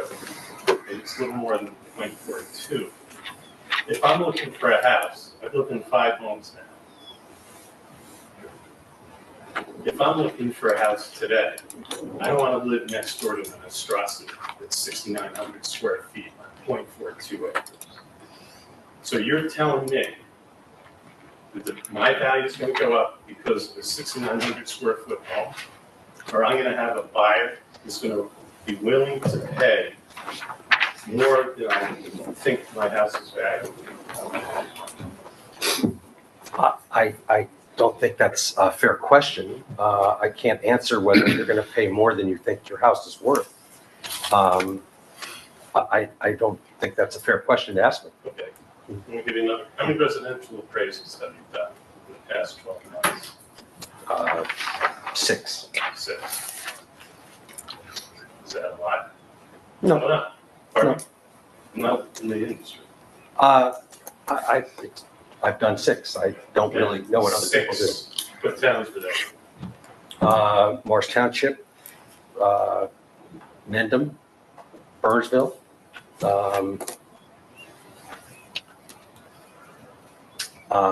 and Harding. All residential. Yes. So you've only done one house, Blackberry Lane. So have you traveled through the Springbrook neighborhood, Springbrook and Armstrong Road? Yes, I have. Many times? Yes, many times. So familiar then, that the houses are basically less than a half an acre property. Yes. And most, I think the biggest houses, which is at 50, is 1.85 acres. It's about 4,400 square feet. It's a little less than 6,900, I should say. Yes. Yeah. So Mr. Human is trying to shoehorn 6,900 square feet. Mr. Nugent, questions only, no So you opinions. think 6,900 square feet fits on 0.42 acres? Mr. Chairman, I don't think Mr. Mackoff's expertise is in fitting. Right. Okay, so appraise, again, you've never appraised a house, 0.42 acres, 6,900 square feet. So from an appraisal standpoint, this doesn't fit. So I guess I don't have any more questions here. So you've done 6 appraisals and 3,000 square foot house on Blackberry, probably half an acre. Okay, It's too big. all right. Any other questions? Yes, One more. okay. Your name again, sir? John Mondelli, 11 Carson Road. In your business, what's your percentage of actually doing appraisals versus expert testimony, percentage-wise? 90-10. 90 appraisal, 10 expert? You need to come to the microphone.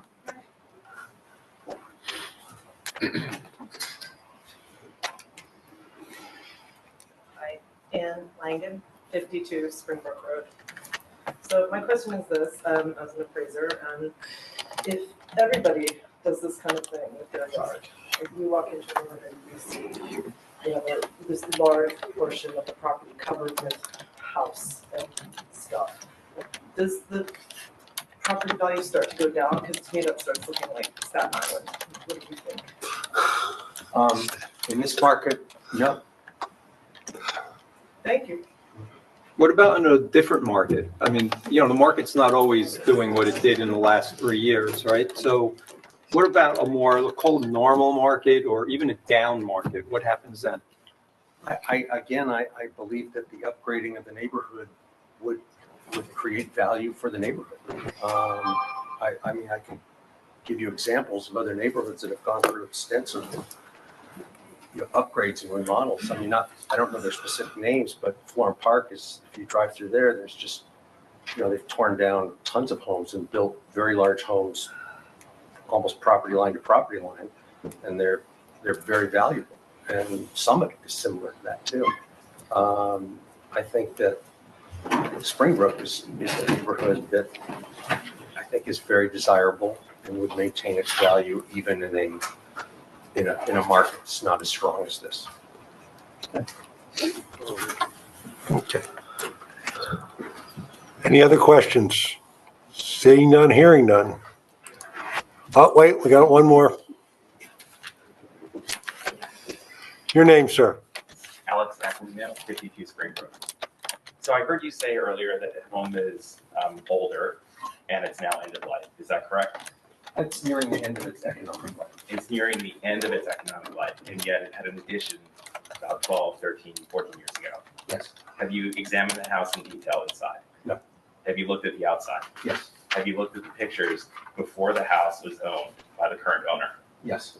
Would you say, all things being equal, taking apart the market changes, would you say the house is worth more now than it was before this current owner bought it?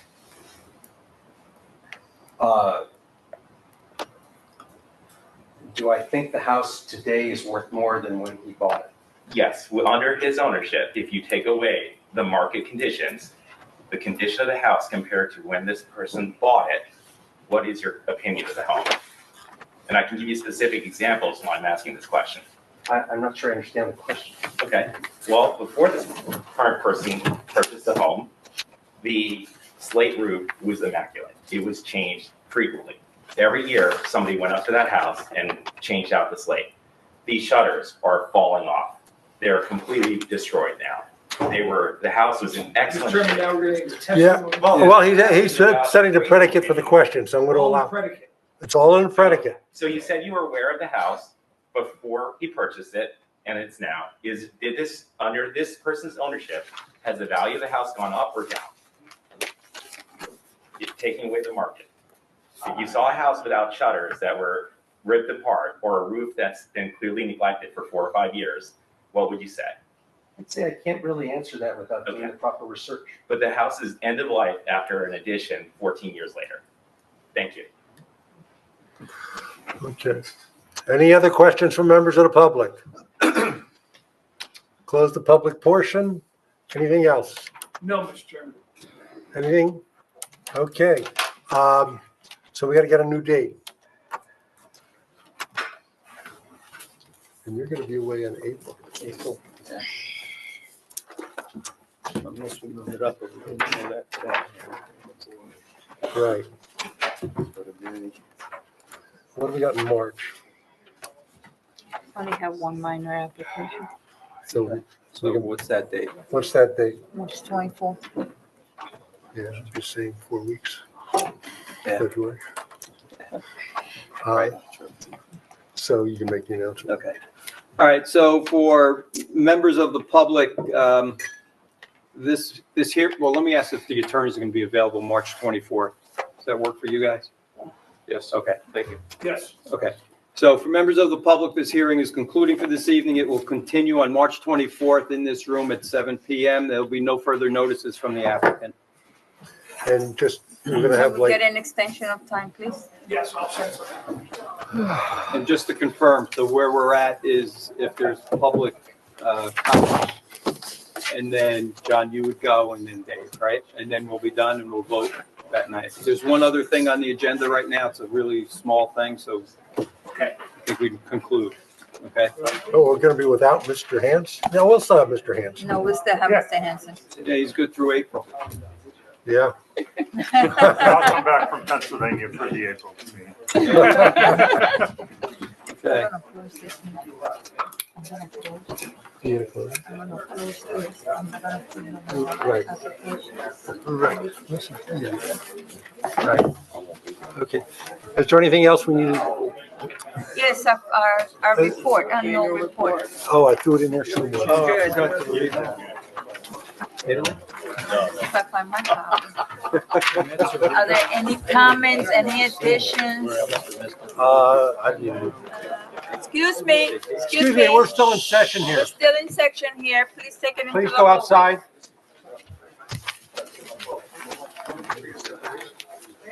Use the gavel. Gotta go find where I put it. Copy of my own report. One left. Boy, oh Yeah. boy.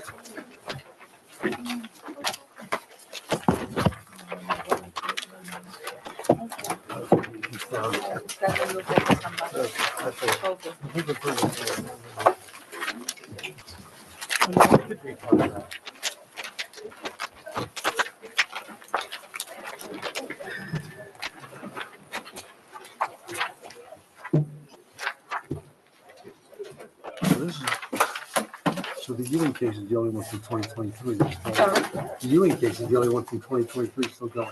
Yes,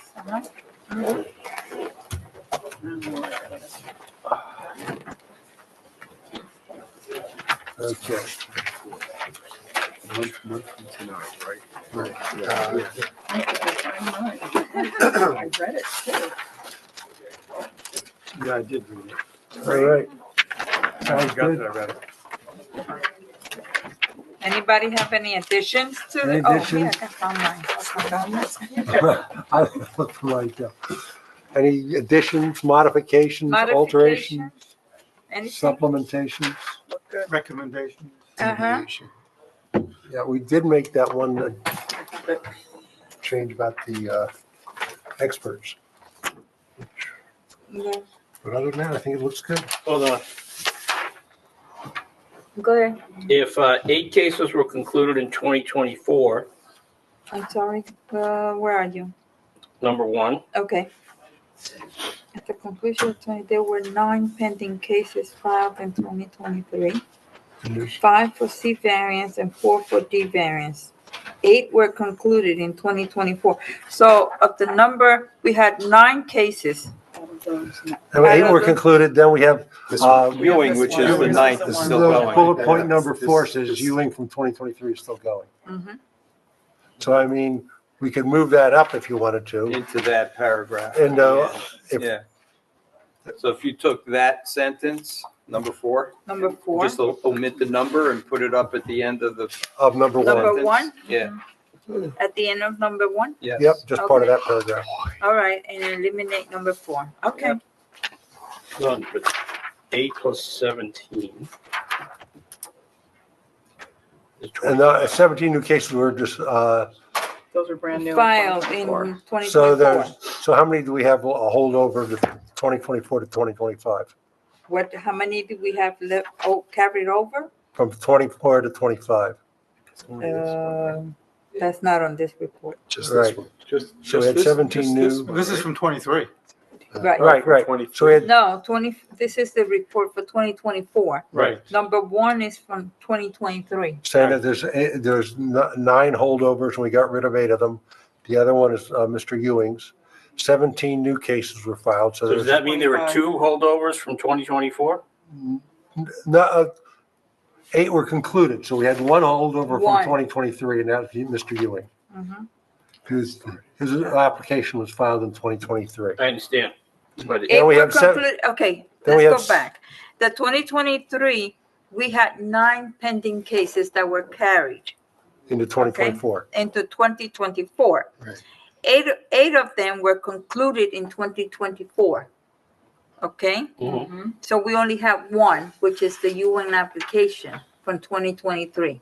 Okay? We received 17 cases in 2024. So that's a total of 18 with the 2023 application that was carried. Well, no, we had there's 17 plus the 9, so that's 26. And 23 cases were disposed of. So we have basically had 3 cases held over from 2024 and 2023 into 3 2025. Sounds like 3 Okay. cases, yeah. Yeah, I got more toes and fingers. Yes, that's correct. Okay. Okay. The other purpose of this letter is if there were any recommendations to the council about, zone changes or Streamlining things. modifications of things, right? Does anybody have any that they want to add? Did we make some bylaws change though? We're working on them. Didn't we make that change for the expert testimony? We did. Planners' reports have to be provided in advance. We could say that in here, that the board has, the board has amended, it was actually an amended rule, yes. It was an amended its rules and bylaw. regulations The to, board to amended, require The reports to be sent. planners' Prior to- reports to be Amended, provided in advance. bylaws, right? I have a recommendation. What's that? Bylaws to, I'm waiting for. I'm sorry, hold on. I know. wait. I'm waiting for her. To Thank you. require To require, To require that professional planners' reports be provided in advance. professional planner report Because it didn't say all experts. It was just- be That's right. provided even though it's feedback. In advance. in advance. Right. How far in advance? That's 7 days. Yeah, we don't have to put that in. Yeah, but in advance, they'll know. 10 days. In If advance, they're interested, they'll find out. okay. So I'm gonna add that up there, okay. Anything else? Mr. Schuster? So if any cases come to this board because they're existing non-conforming and it pertains solely to setbacks, if they're not infringing on those setbacks any more than the existing, I don't see why it has to come before this board. Because it further infringes by going up. So For going this, back. this case that we just heard of is a perfect example, right? They're complaining that it's going to be 40 feet, and I'm going to look at a 40-foot wall instead of a 15-foot wall, right? So now, let's say that's already existing. Let's say he had a first floor at 15 feet. Now he wants to put a second, third floor, whatever the height, the maximum he could go. And so from her perspective, it's 40 feet. You're going to say you don't have to come back and get a variance for that? Okay, but if that individual was in a conforming structure and they went further out, back, up, whatever, Yeah, because it's conforming. then it's okay? Right. It's not okay because you're. And people can you're just inside complain about the- it the and they have no required side recourse? yard. You're inside the required side yard. Okay. So it's a And variance. loopholes in 29 to allow if the addition is being put on a non-conforming structure, but the addition complies to the zoning, it can get approved. Doesn't Okay. have to come here. Okay, So all right. Thank you for the clarification. What is a non-conforming structure? So it's already, this one is a perfect example too, again, right? So his garage is already in violation of the required side yard setback, right? And now he wants to go up above the garage, right? So it's non-conforming because he's at 14 feet instead of at the required 25 feet. Right. So now he wants to go up to be whatever height is, add that second story. It's variance because he's modifying that non-conforming structure. So could we have a zone that's for non-conforming? A non-conforming zone? A non-conforming zone doesn't fit any of those squares and rectangles, and therefore, if it's non-conforming and it stays non-conforming within those existing non-conformities, You'd have to have an ordinance yeah, that says something along those lines, right? So if you have an existing non-conforming home inside of a setback and you want to add a second story that complies with everything else, yeah. then the ordinance can say that it's okay. Because most of what we look at is stuff like, Yeah, but the exception is the one we have right now.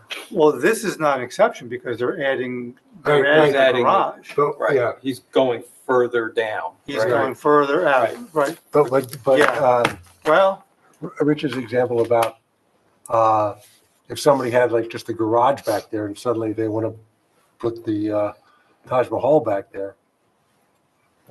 Yeah. I don't know. I just bring it up because I hate when people come here and they put all this effort and money into the fact that they bought a a one-story house that's existing, non-conforming, and they want to put a second story on, right on top of it, and they have to go through all these hoops just for us to say, okay, and it's going to be a Right. rubber stamp.